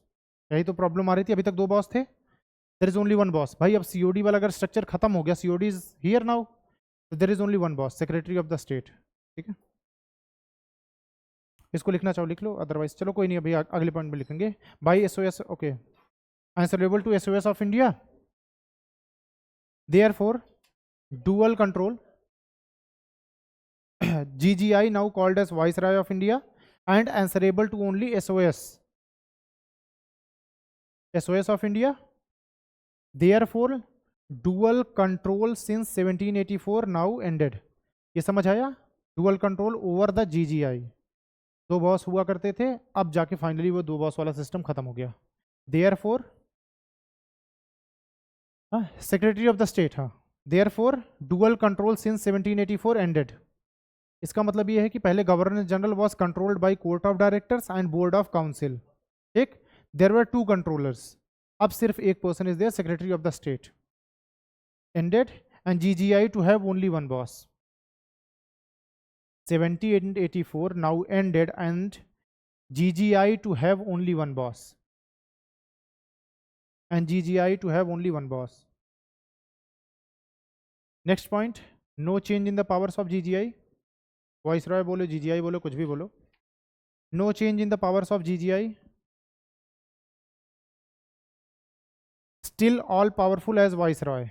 मतलब जितना पावरफुल वो तब था, अब वो वाइसरॉय बन गया, still he is as powerful. Still all, हाँ बस सिर्फ नाम चेंज हुआ है, still all powerful as viceroy. Exams of 1853 continued, जो चीज़ें एग्जाम्स पहले हो रहे थे सिविल सर्विसेज एंड ऑल के, वो एग्जाम दे स्टिल कंटिन्यूड है ना। Exams of 1853 continued. Next point, यहाँ पे देखो ये क्लियर कर दिया गया इस चार्टर एक्ट में that India has no sovereignty, है ना। Sovereignty of India, sovereignty of India now vested, sovereignty of India now vested in British Crown,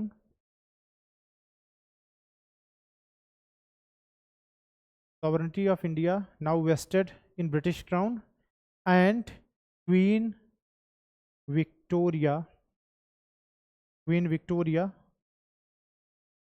became, और हाँ ठीक है became लिख लो, हाँ queen Victoria became Empress of India, IM वाला नहीं EM वाला, ठीक है, Empress of India। यही होता है ना, कुछ और होता हो देख लेना।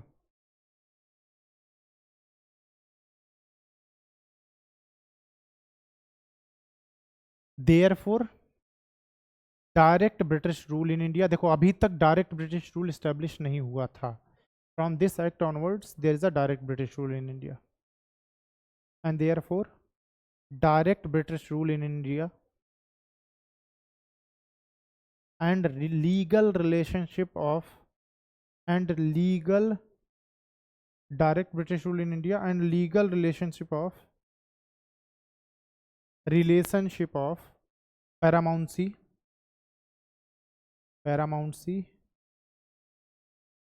and legal relationship of paramountcy between Indian princes and British crown,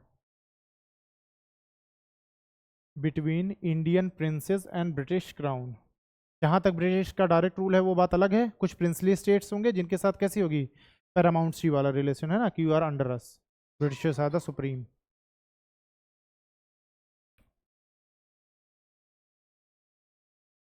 चलो एक और पॉइंट लिख लो, by royal titles act 1876 by Royal Titles Act 1876, Royal Titles Act 1876, ठीक है। टाइटल दो खुद को, ऐसा वाला सीन हो रहा है। Queen took title of, queen took title of, ठीक है, केसरे हिंद। दो तरह की स्पेलिंग है, एक तो ये है केसरी हिंद, देखो इस तरह से भी बुक में लिखा है, इस तरह से भी लिख सकते हो, केसरे हिंद, जो भी लिखना चाहो, ये बुक्स में जो आपको मिलेगी KESIRI, केसरी हिंद, सिंपली ऐसे बोलना चाहते हैं वो। जनरली उसको अगर आप, जिन लोगों ने हिंदी या संस्कृत पढ़ी उनको पता है केसर ए हिंद है ना, उर्दू में बोला जाता है आई थिंक इसको, जो भी हो, केसर ए हिंद है ना। जैसे सिराज उद्दौला, ठीक है, आसफ उद्दौला, हाँ हाँ, जैश मोहम्मद, बहुत बढ़िया। हाँ, कोई अल्लाह अकबर बोल के फेंक के कुछ मत चले जाना। तुम सब क्या क्या बुलवाते रहते हो मुझसे।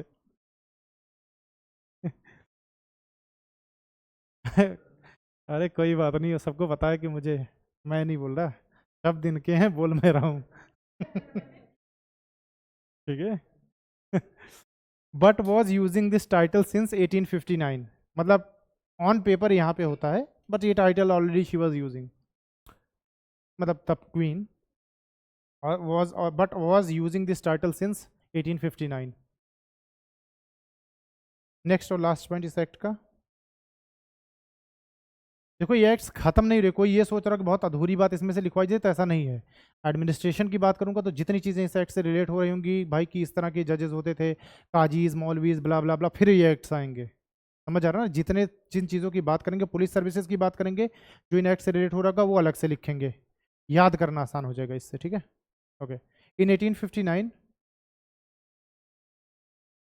इन 1859 कैनिंग, तलाक, है ना, the code is 5662,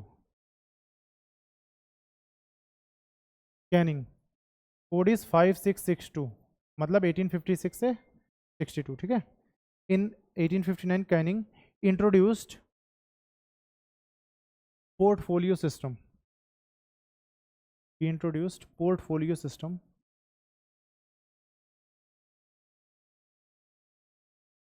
where ministers, देखो थोड़ा सा क्या हो रहा है कि यहाँ पे ना अलग अलग मिनिस्ट्रीज वगैरह बनाई जा रही हैं, बस ये बात है इसमें, ठीक है ना। Portfolio system where ministries plus departments, ministries plus departments allocated to a allocated to a member of Viceroy's Council, allocated to a member of Viceroy's Council। जैसे मान लो कोई पर्सन है, उसको मिनिस्ट्री ऑफ फिनांस दे दी कि लो भाई फिनांस वाला काम तुम देखोगे, ठीक है ना। कुछ और मिनिस्ट्रीज हैं, उसको ये दे दी कि भाई स्किल एंड डेवलपमेंट वाली तुम देखो, तुम देखो, तुम देखो, ऐसे मिनिस्ट्रीज बनना शुरू हुई, ठीक है। And in most cases, and in most cases final decision regarding, in most cases final decision regarding that department to be of that member, मतलब समझ आया, जिस मेंबर को जो मिनिस्ट्री मिली, जैसे फिनांस वाली कोई बात होगी तो निर्मला सीतारमण जी जो बोलेंगी जनरली वो बात होगी।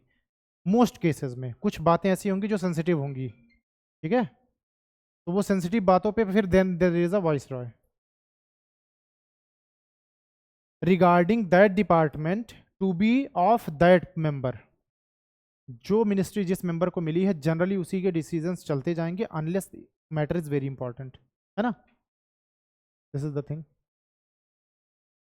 तो यहाँ पे ये खत्म होते हैं एक्ट्स, मतलब इन मैटर ऑफ, अभी तक क्या देख रहे थे हम, क्या देख रहे थे अभी तक, मतलब एक्ट किस सेंस में देख रहे थे मैं ये पूछ रहा हूँ, चार्टर एक्ट्स। चलो बेसिकली देखते हैं ब्रिटिश एडमिनिस्ट्रेशन, उनका एडमिनिस्ट्रेशन किस हिसाब का था उस पर आते हैं, ठीक है। तो EIC's एडमिनिस्ट्रेशन,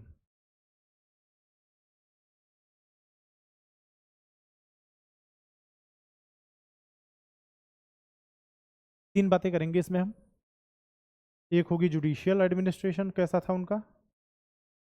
एक देखेंगे उनके पुलिस सर्विसेज का क्या हाल था। एंड देन एक हम देखेंगे सिविल सर्विसेज, ठीक है। एक एक करके तीनों को डिस्कस करेंगे। सबसे पहले शुरुआत करेंगे जुडिशियल से।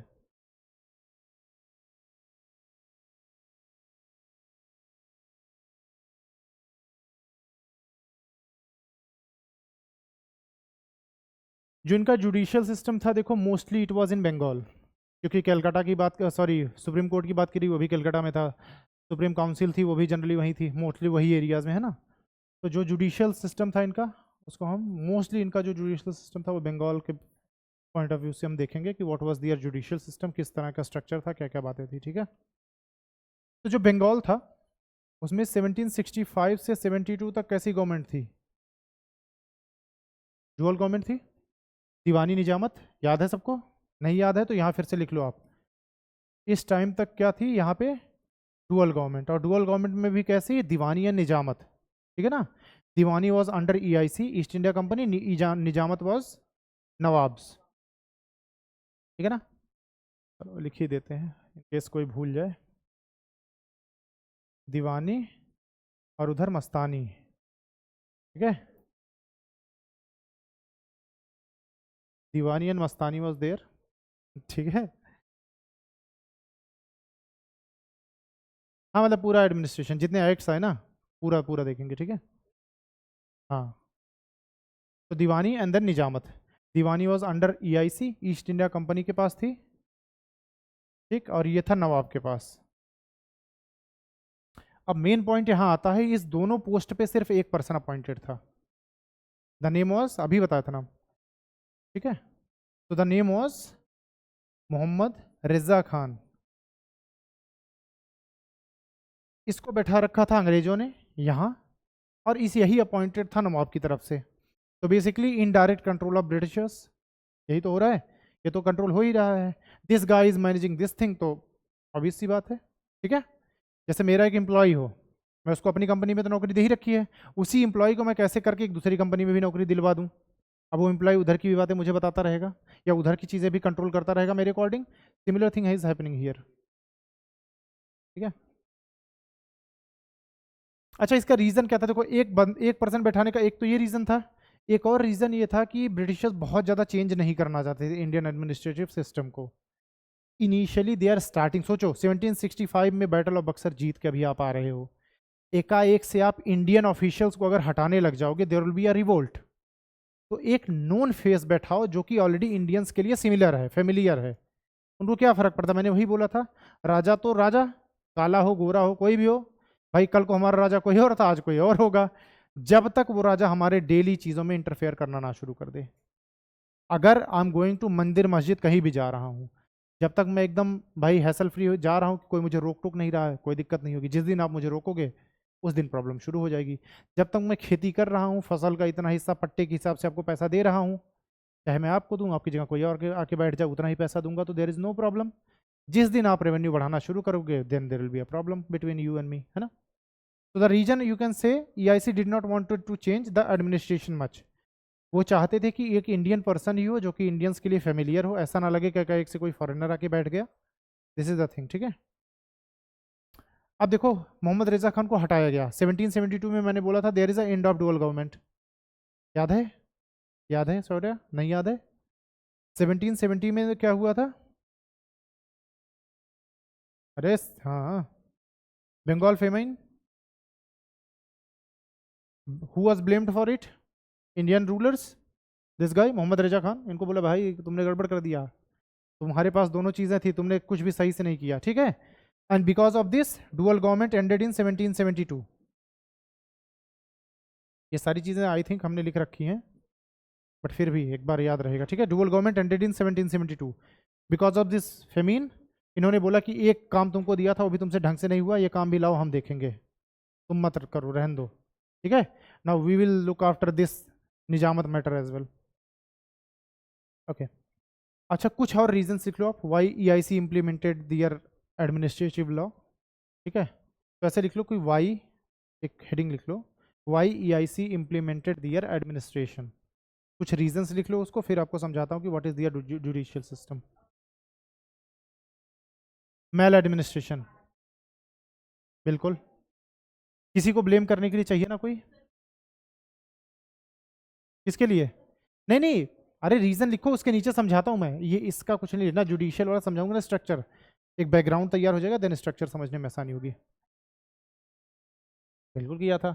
जैसे सोचो कि मतलब कि हाउ कैन आई से, मैं मेरी कोई कंपनी है, उसमें मैंने आपको एज अ सेल्स सर्विस के लिए आपको अपॉइंट किया कि इतनी चीज़ आपको बेचनी है, कल को चीज़ नहीं बिकेगी तो मैं अपने आप को थोड़ी ब्लेम करूंगा, आई ब्लेम यू, तुम नहीं बेच पाए भाई, तुम्हारी गलती। यही तो बात है भाई, टारगेट क्यों सेट किया जाता कंपनीज में?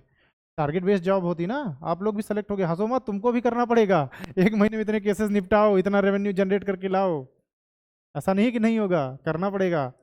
किस तरीके से करोगे तब तुम चालान वालान करना शुरू करोगे, यही होगा देखो फिर है ना। ऐसे नहीं होता कि पुलिस एकाएक से एक्टिव हो गई, रातों रात चालान हो रहे हैं पूरे शहर में हजारों लाखों के। There is a target. तुमको भी मिलेगा, प्रमोट हो गए। बस खाली जी हजूरी चालू रखना, कि जो कह दे, अगर सर कह दे, जो आपका सीनियर अगर वो कह दे दिन तो कह दो दिन, कह दो रात तो कह दो रात। ऐसे भयंकर धूप में खड़ो ना, कह दे, "अरे साहब बहुत ठंडी है, कंबल दे दो", वो कह रहा है कि ठंडी है, कह दो बहुत ठंडी है, मैं तो कहाँ पर हूँ देखो, हाइपोथर्मिया हो गया है ना। तो बस एकदम तुरंत प्रमोट होगी बहुत जल्दी जल्दी। जो कॉपरेट नहीं करेगा, example is Deepak Rawat, senior IAS officer, पता नहीं कितने सालों से, इज नॉट गेटिंग प्रमोटेड। हाँ, वही वही भाई, उन्हीं की बात कर रहा हूँ, बहुत सारे ऐसे एग्जाम्पल्स हैं। Okay, Deepak Rawat there is a senior IAS officer, बहुत पुराने टाइम के, अक्सर पिक्चरों वाला काम करते देखोगे कि जाके छापा मार दिया, ये कर लिया वो कर लिया। हाँ हाँ, तो अगर इस तरह से आप काम करोगे, if you are a hero for the public, तब फिर प्रमोशन इज मुश्किल। तो भाई बिल्कुल डांट खाएंगे, क्यों नहीं। दिस इज द थिंग, आप कहीं पे छापा वगैरह मारो, एवरीथिंग इज कनेक्टेड, ये मत सोचो कि कोई एक पर्सन इलीगल काम कर रहा है, he is not connected with any politician और समथिंग, सब अंदर अंदर कनेक्टेड हैं। तो अगर तुम वहाँ हीरो बनोगे तो देयर विल बी कॉन्सिक्वेंसेस। ऐसे नक्सलाइड एरियाज वगैरह में पोस्ट कर देंगे तुमको, उसके बाद फिर समझ रहे हो ना, लाइफ का कोई भरोसा नहीं, इसीलिए वो कौन सी एक ऐड का, वो ऐड करता है कपिल शर्मा, टर्म लाइफ। तो फिर वही होगा कि कब फोटो पे माला चढ़ जाए कोई पता नहीं है ना। पहला पॉइंट था, क्यों चुना गया था? देखो, बिकॉज इंडियन, भारतीय, ब्रिटिशर्स आए, लॉयल टू द ब्रिटिशर्स, इनको लगा कि हमारा पर्सन है प्लस इंडियन है, इसको यहाँ पे भी बैठा दो, दोनों काम होता रहेगा, सिंपल। भाई तुम कहीं रूल करने जाओगे तो तुम अपने पर्सन थोड़ी लेकर जाओगे, तुम कोशिश करोगे उनमें से कुछ लोगों को वहां बैठाओ, ताकि क्या हो, रिवोल्ट ना हो, यही तो होगा। फर्स्ट पॉइंट लिखो आप इसमें, दियर एडमिनिस्ट्रेटर, एडमिनिस्ट्रेशन, है ना। First point, they believe that because they believe that British administration would be more efficient, because they believe that British administration would be more efficient, British administration would be more efficient and therefore will lead to more revenue collection. हर चीज related to the revenue collection because of the famine, समझ आ रहा है? And it will lead to more revenue collection which was down since Bengal famine 1770। 1770 से revenue is down, तो जो भी कुछ 3-5 चल रहा है, everything is for the more collection of the revenue, है ना, because it was down since Bengal famine 1770। Next point, if Britishers take charge of Indian administration, if Britishers take charge of Indian administration, they would be able to fulfill, would be they would be able to fulfill, क्या ideology उनकी, white man's burden. अगर मैं तुम्हें govern करने लग जाऊं तो मैं जो चीज़ सोच के आया हूं तुम्हें क्या बना दूंगा, सर्वोच्च। ठीक है, they will be able to fulfil white man's burden. White man's burden by providing a fair administration, by providing a fair administration without nepotism। बहुत ज़्यादा नेपोटिज्म था, सोच के देखो इंडियन एडमिनिस्ट्रेशन में कि भाई अगर कोई जागीरदार है उसका बेटा जागीरदार बनेगा, कोई और है मुखिया है तो उसका बेटा भी मुखिया बनेगा, राजा का बेटा राजा नहीं बनेगा। ठीक है। Without nepotism and rule of law, without nepotism and rule of law equally applicable to all Indians, and rule of law equally applicable to all Indians, rule of law equally applicable to all Indians, therefore ending any feudal privileges, feudalism को खत्म करना main काम है उनका। Any feudal privileges, feudalism याद है ना, वो लेयर वाइज स्ट्रक्चर, देखो एक नीचे सबसे छोटा होगा उसके ऊपर ऊपर है ना, दिस इज द थिंग। तो therefore ending any feudal privileges. ठीक है, इसके नीचे ऐसे प्लस लगा के लिखना, इसी पॉइंट में प्लस, एक लाइन चेंज करके लिखना, प्लस लगाना नीचे इसके लाइन के, उसके बाद लिखना it will allow EIC to establish, it will allow EIC to establish its sovereignty, its sovereignty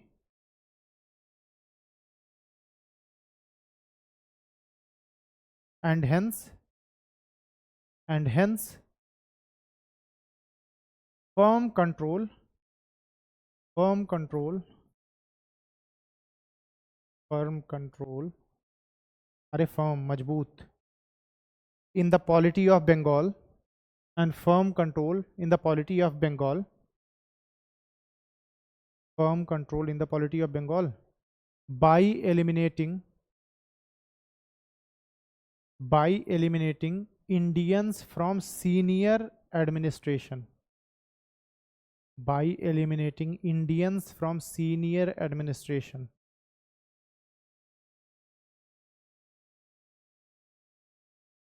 by eliminating Indians from senior administration। Clear है? चलो जरा इनका जुडिशियल सिस्टम देखते हैं, what was the judicial system, what was the structure. तो इसको इन्होंने नाम दिया न्यू सिस्टम ऑफ 1772। ये है इनका judicial system, new system of 1772। क्योंकि 1772 में डुअल गवर्नमेंट एंड होती है, तो there needs to be a new judicial system, this is the name, new system of 1772। And the governor will be here, who, Warren Hastings. ठीक है, WH 7385 क्या time था, यही था ना। तो by Warren Hastings this system is given. अब जरा स्ट्रक्चर देखते हैं इसका। ठीक है, अच्छा एक और चीज़ आप इसको याद रखना, 1857 तक मोर और लेस यही चीज़ कंटिन्यू होगी, देन आएगा इंडियन हाई कोर्ट एक्ट 1861, उसके बाद ये चीज़ें बदल जाएंगी। ठीक है ना, तो ऐसे लिख लो कि 1857 तक मोर लेस यही चीज़ चलती रहेगी, देन आएगा इंडियन हाई कोर्ट एक्ट 1861, जहाँ पे प्रॉपर एक स्टैब्लिशमेंट हो जाएगा कि रूल्स का, इस तरह से रूल्स रेगुलेशन एक्सेट्रा। अदरवाइज यही चीज़ चलती रहेगी मोर लेस, कम ज़्यादा करके।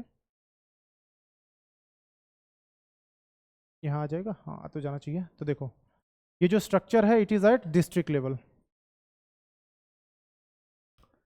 Structure is at district level. दो तरह के कोर्ट्स होंगे। देखो अब हम फिलहाल जुडिशियल सिस्टम पढ़ रहे हैं ब्रिटिशर्स का, कोई अगर इसके ऊपर लिखना चाहे तो this is the judicial system, the name is new system of 1772। एक सिविल मैटर्स वाला होगा और एक होगा क्रिमिनल मैटर्स का, है ना, दो तरह के मैटर्स होंगे। ठीक है, सिविल मैटर्स में सबसे पहले दीवानी अदालत, दीवानी अदालत will be there. Civil matters है तो देखो इसमें किस तरह के केसेस आएंगे, इनहेरिटेंस के केसेस, प्रॉपर्टी के केसेस, मैरिज के केसेस, ठीक है ना, इस तरह के cases. Inheritance, marriage, property etcetera, ये सारे केसेस सिविल मैटर्स में आते हैं, जहां पे बेसिकली सर्वर तक नहीं फूटा हो तब तक सिविल है। ठीक, मोर और लेस जो ये सिस्टम होगा 1857 तक कंटिन्यू रहेगा, थोड़े बहुत चेंजेस के साथ। देन 1861 में इंडियन हाई कोर्ट्स एक्ट आ जाएगा, जब इस चीज़ को पूरी तरह से रिप्लेस कर दिया जाएगा। ठीक है, प्रॉपर्टी रेवेन्यू वाले मैटर्स में अगर एक चीज़ और ऐड करना चाहो, रेवेन्यू भी ऐड कर लो याद रखने के लिए। ठीक है, तो देखो ये दीवानी अदालत किस तरह से, आज की अगर अदालत से हम इसको कंपेयर करें तो it is like high court. किस तरह से है, ये हाई कोर्ट है। अब ये हाई कोर्ट किसके लिए होगी, दोनों के लिए होगी। तो इसमें कैसे होंगे, हिंदू एंड मुस्लिम लॉज होंगे दोनों के लिए। If Hindu matter is there तो Hindu laws, Muslim matters is there तो मुस्लिम लॉज। ठीक, this is the structure, Hindu and Muslim matters. इसका हेड कौन होगा, देखो आप पहले भी हमने बात की थी, हेड कौन होता था इस इन मैटर्स का।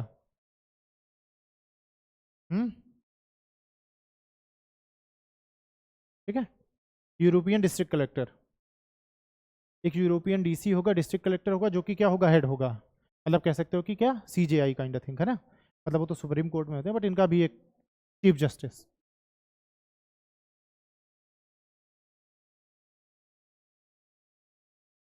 ठीक है, ऐसे भी लिख लो कि ही विल बी असिस्टेड बाई,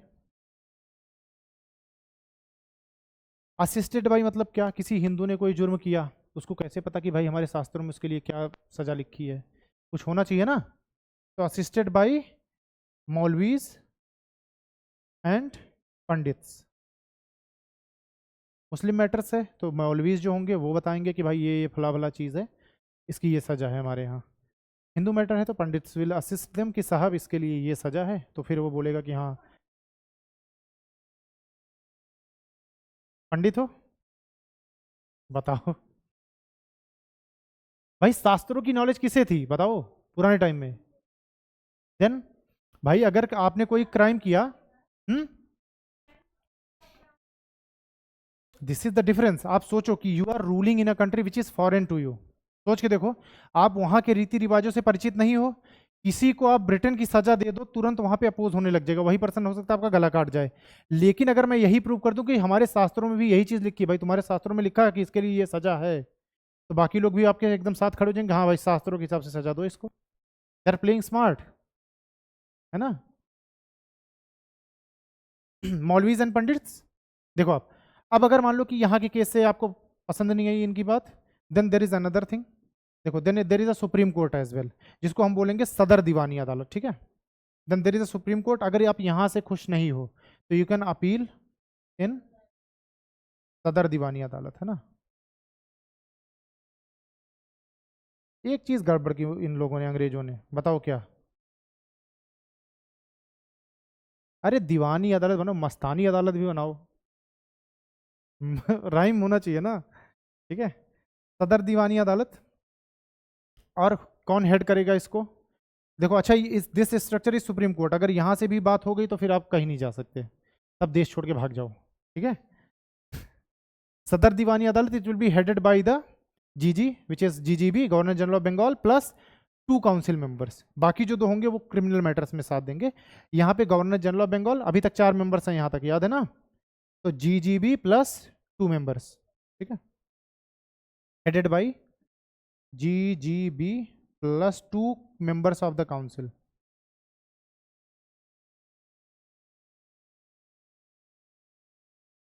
वहीं दिख रहा है, नहीं दिख रहा, हटा दूं इसको, हो गया ठीक है। ये क्लियर है सिविल मैटर्स में। एक तो दीवानी अदालत जिसका हेड होगा European DC along with the maulvis and the pandits, उस हिसाब से यहाँ पे सजा वगैरह होगी। And then there is this Sadar Diwani Adalat जिसका हेड होगा governor general of Bengal plus 2 council members. 2 और काउंसिल मेंबर्स वो गवर्नर जनरल ऑफ बंगाल के साथ इन मैटर्स में बैठेंगे। तो ये दोनों मेंबर्स ऑब्वियसली, जो 2 में से मुझे लगा कि they are specific with the civil matters, उन दोनों को इस वाली अदालत में ले लूंगा। 2 लोगों को मुझे लगा कि they are experience in criminal matters, उनको वहां पे रख लूंगा। स्ट्रक्चर समझ आया आकाश, पक्का, कुछ है नहीं इसमें ऐसा मुश्किल, समझ आया ना। क्रिमिनल वाले पे आए, ठीक है। नए पेज पे आ जाते हैं, यहाँ पे खिचड़ी बन जाएगी। डिस्ट्रिक्ट लेवल पे सिविल वाला हो गया, अब देखो क्रिमिनल वाला स्ट्रक्चर।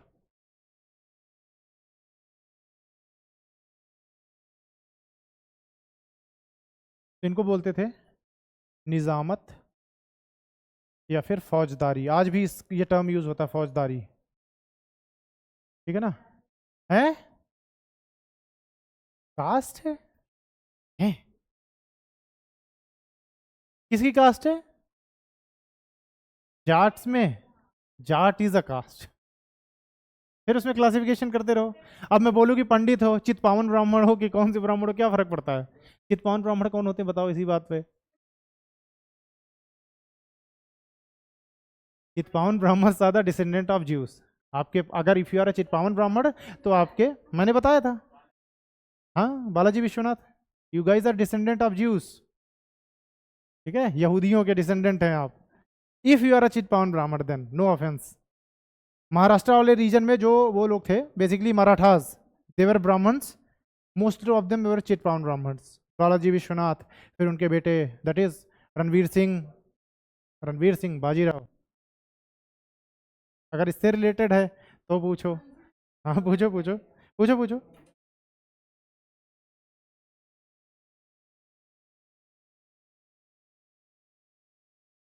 ऐसे भी नहीं था कि एडोल्फ हिटलर के टाइम पे ही ज्यूस का रहा हमेशा से। देखो दो चीज समझ लो कि तीन लोगों में हमेशा से डिस्प्यूट रहे, ज्यूस, क्रिश्चियंस, मुस्लिम्स। क्यों? Because of Palestine, that wall, that sect. भाई ये तीनों ही इब्राहिम के बेटे हैं। अब कहाँ मुझे रिलीजन में घसीट रहे हो, मुझे बहुत नॉलेज है, किसी दिन आराम से पूछना, बहुत बताऊंगा सब कुछ। हाँ वो अलग बात है। ठीक है, ये तीनों ही Ibrahim, the father of this religion is Ibrahim, ठीक है। मिलूंगा मिलूंगा। ठीक है, देखो यहां इन लॉज में कौन से लॉ चलेंगे? Islamic law.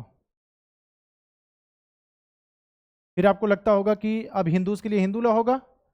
नहीं, कोई भी क्रिमिनल केस होगा सब में कौन से लॉज चलेंगे? Islamic laws. If you are Hindu और Muslim doesn't matter, there will be a Islamic law. Clear है? बिकॉज मुगल्स वर देयर, तो जनरली लॉज जो थे वो इस्लामिक लॉज थे, उसी को ये लोग कंटिन्यू कर रहे हैं। There is no Hindu laws criminal matters में, there is only Islamic laws. और इन इस्लामिक लॉज में हेड कौन होगा सोचो? यस, द जज विल बी काजी, काजी काजी काजी काजी। ठीक है चलो, मौलवीज आगे आएंगे। ठीक है, maulvi is in the civil matters, qazi is here, correct? नहीं, काजी इज नॉट जज। There is a difference between qazi and mufti, बताता हूं आपको। ठीक है, तो यहाँ पे हेड जो जज होगा वो काजी होगा, और अलोंग विद मुफ्तीज। अब what is the difference between qazi and mufti, ये बताओ यशिका। जज is qazi, qazi, but mufti, who is मुफ्ती?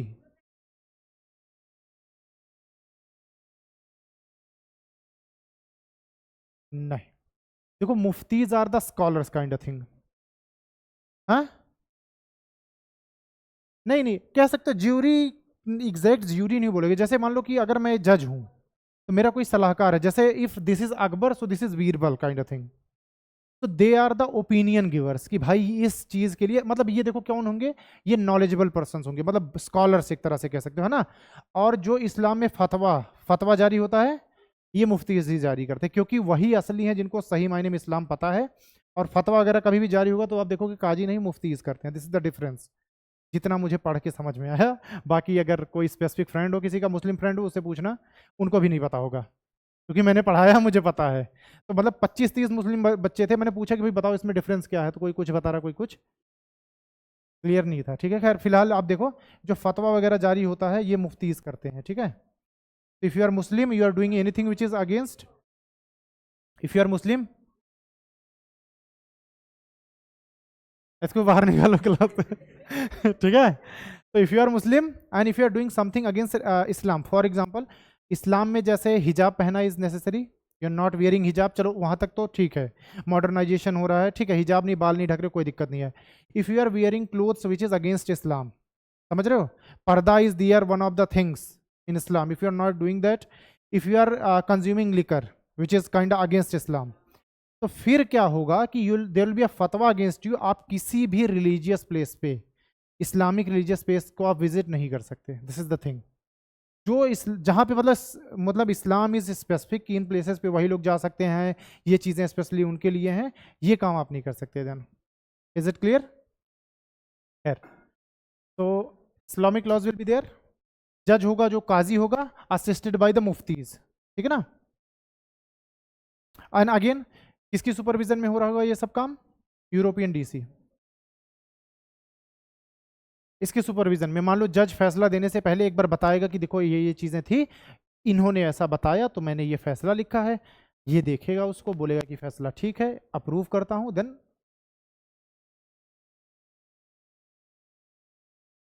ठीक है। अब इसके नीचे, अच्छा देखो इसको हाई कोर्ट मत समझना, पहली बात, it is kind of lower court. यहाँ पे सुप्रीम कोर्ट का कोई सीन नहीं है। इसके बाद एक हाई कोर्ट होगा विच इज कॉल्ड एज सदर निजामत अदालत। सदर निजामत बोल लो, फौजदारी बोल लो, कुछ भी बोल लो, Sadar Nizamat Adalat. Again head will be GGB plus 2 council members. हाँ, वहां पे उसकी powers kind of supreme court, आज के सुप्रीम कोर्ट जैसी है, लेकिन इसकी पावर्स अगर आप देखोगे तो काइंड ऑफ हाई कोर्ट जैसी। बिकॉज मतलब जो रीजन हो सकता है, may be because it's kind कि सिर्फ इस्लामिक लॉज आर देयर, है ना, जो भी हो, बट जो भी हो फिलहाल, this is the thing. Headed by GGB plus 2 council members. 2 council members वहां से बच गए थे, उसकी काउंसिल में 4 मेंबर्स होते थे, 2 सिविल मैटर्स में बैठेंगे, 2 क्रिमिनल मैटर्स में, ठीक है। इट विल बी डिसाइडेड कि भाई किसको ज़्यादा नॉलेज है। हाँ, obviously he is only one. उसको कैसे स्प्लिट करोगे? या तो काट दो ऐसे आधे से, ठीक है, ओके, ठीक।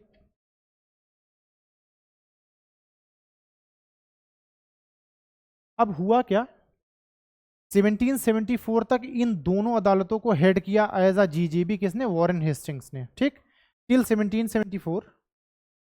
तो मतलब मैं ऐसा अगर एक पॉइंट लिख लो आपकी, टिल 1774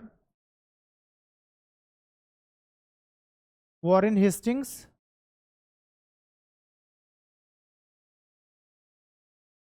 हेडेड दीज 2 अदालत, है ना, सिविल मैटर्स में, क्रिमिनल मैटर्स में, दोनों में governor general of Bengal is Warren Hastings. तो उसने 1774 तक हेड किया इनको, and then he accepted his failure, then he accepted his failure.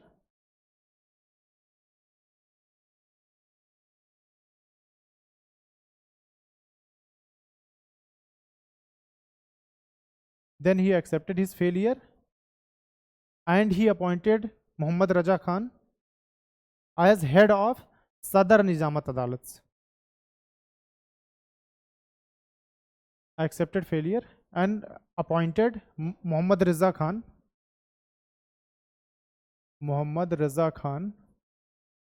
as head of Sadar Nizamat Adalats. क्योंकि रजा खान मुगल और इसको इस्लामिक लॉज का ज़्यादा आइडिया है, तो ही विल बी अ बेटर, है ना, person. So he is now head of, in 1774 who is head? Muhammad Reza Khan is the head of Sadar Nizamat Adalats.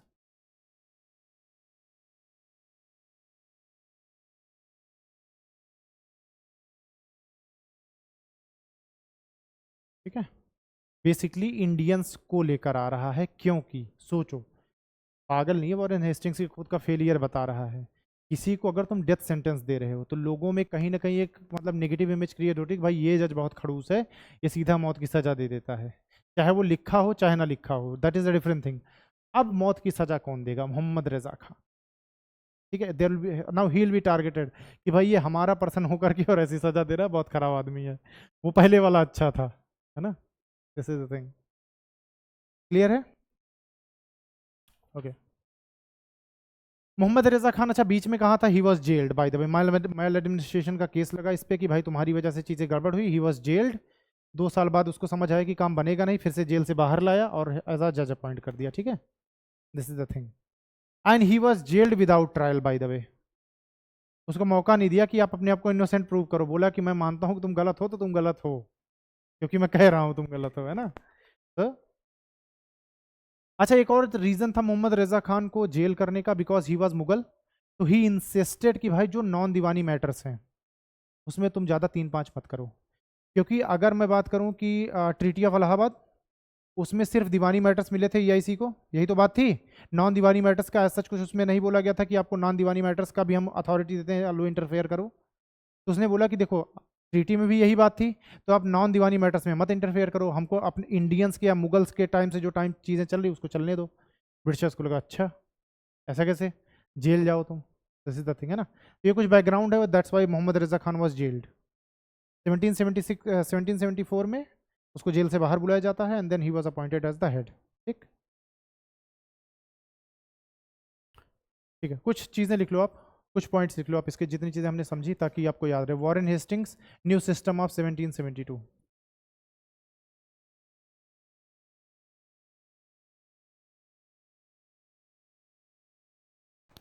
मतलब जो चीज़ें समझी हैं उसी को कुछ पॉइंट्स में लिख लो अब, दो चार, ताकि भूले ना चीज़ें। इन दीवानी अदालत एट डिस्ट्रिक्ट लेवल, इन दीवानी अदालत at district level, European DC was made the जज। इन दीवानी अदालत at district level, European DC was made the जज। European DC was made the जज, however assisted by pandits and मौलवीज। हाँ हाँ, वही पॉइंट्स बता रहा हूँ, अगर लगे लिखना है तो ठीक, नहीं तो कोई बात नहीं, कोई जबरदस्त नहीं। ना ना करे क्या इसको, बताओ, रोक दे यहीं पे, ठीक है रहने दो। मतलब चलो ठीक है, लिख लिख लिया है ना, ठीक है। देख लेता हूँ कोई एक्स्ट्रा पॉइंट रह गया हो तो। अच्छा, इसे एक चीज हो गया, मतलब ये लास्ट हमने किया था, अगर इस पॉइंट को लिखना चाहो तो लिख लो, अदरवाइज कोई दिक्कत नहीं है। पॉइंट इज लाइक दैट कि there was a conflict between GGB and chief justice of supreme court. एक जुरिडिक्शन वाले मामले में एक प्रॉब्लम थी, यहाँ से वो चीज़ क्लियर हो गई। यहाँ से क्लियर होगी ना कि इसके अलावा जो मैटर्स होंगे सुप्रीम कोर्ट में जाएंगे, मतलब उनके लिए सिर्फ ब्रिटिश बॉर्न और जो उनके सर्वेंट्स हैं, बाकी के मैटर्स कहाँ जाएंगे, ये क्लियर हो गया इस सिस्टम से, समझ आया ना। और लिख लो इस पॉइंट को आप, there was a conflict between GGB and chief justice of supreme court. There was a conflict between Governor General of Bengal and Chief Justice of Supreme Court at Calcutta, क्योंकि सुप्रीम कोर्ट जो थी वो कलकत्ता में थी। There was a conflict between Governor General of Bengal and Chief Justice of Supreme Court at Calcutta. Calcutta set up in 1773.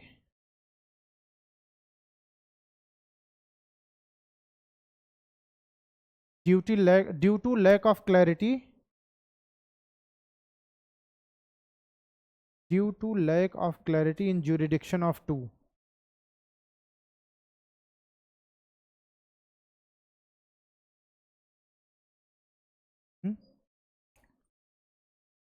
To, jurisdiction of two, ये conflict था इन दोनों को लेकर के कि भाई कौन सा मैटर आप में आता है, कौन सा मैटर हमारे यहाँ आता है।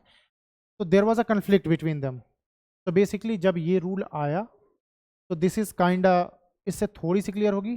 कुछ और चेंजेस होंगे 1773 वाले एक्ट में जो कि उनके एडमिनिस्ट्रेशन सिस्टम में आएंगे, जिससे थोड़ी और क्लैरिटी होती जाएगी हर रूल के साथ, ठीक है। तो नेक्स्ट पॉइंट आप लिख लो, चेंजेस इन 1773 कि क्या चीज़ें बदली 1773 में।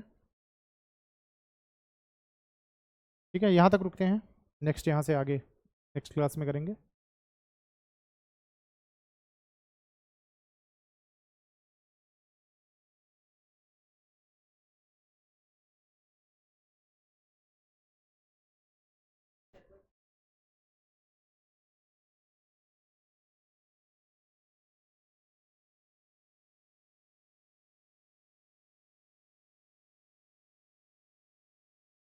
ठीक है, ऑनलाइन वालों जा सकते हो, टाटा बाय बाय।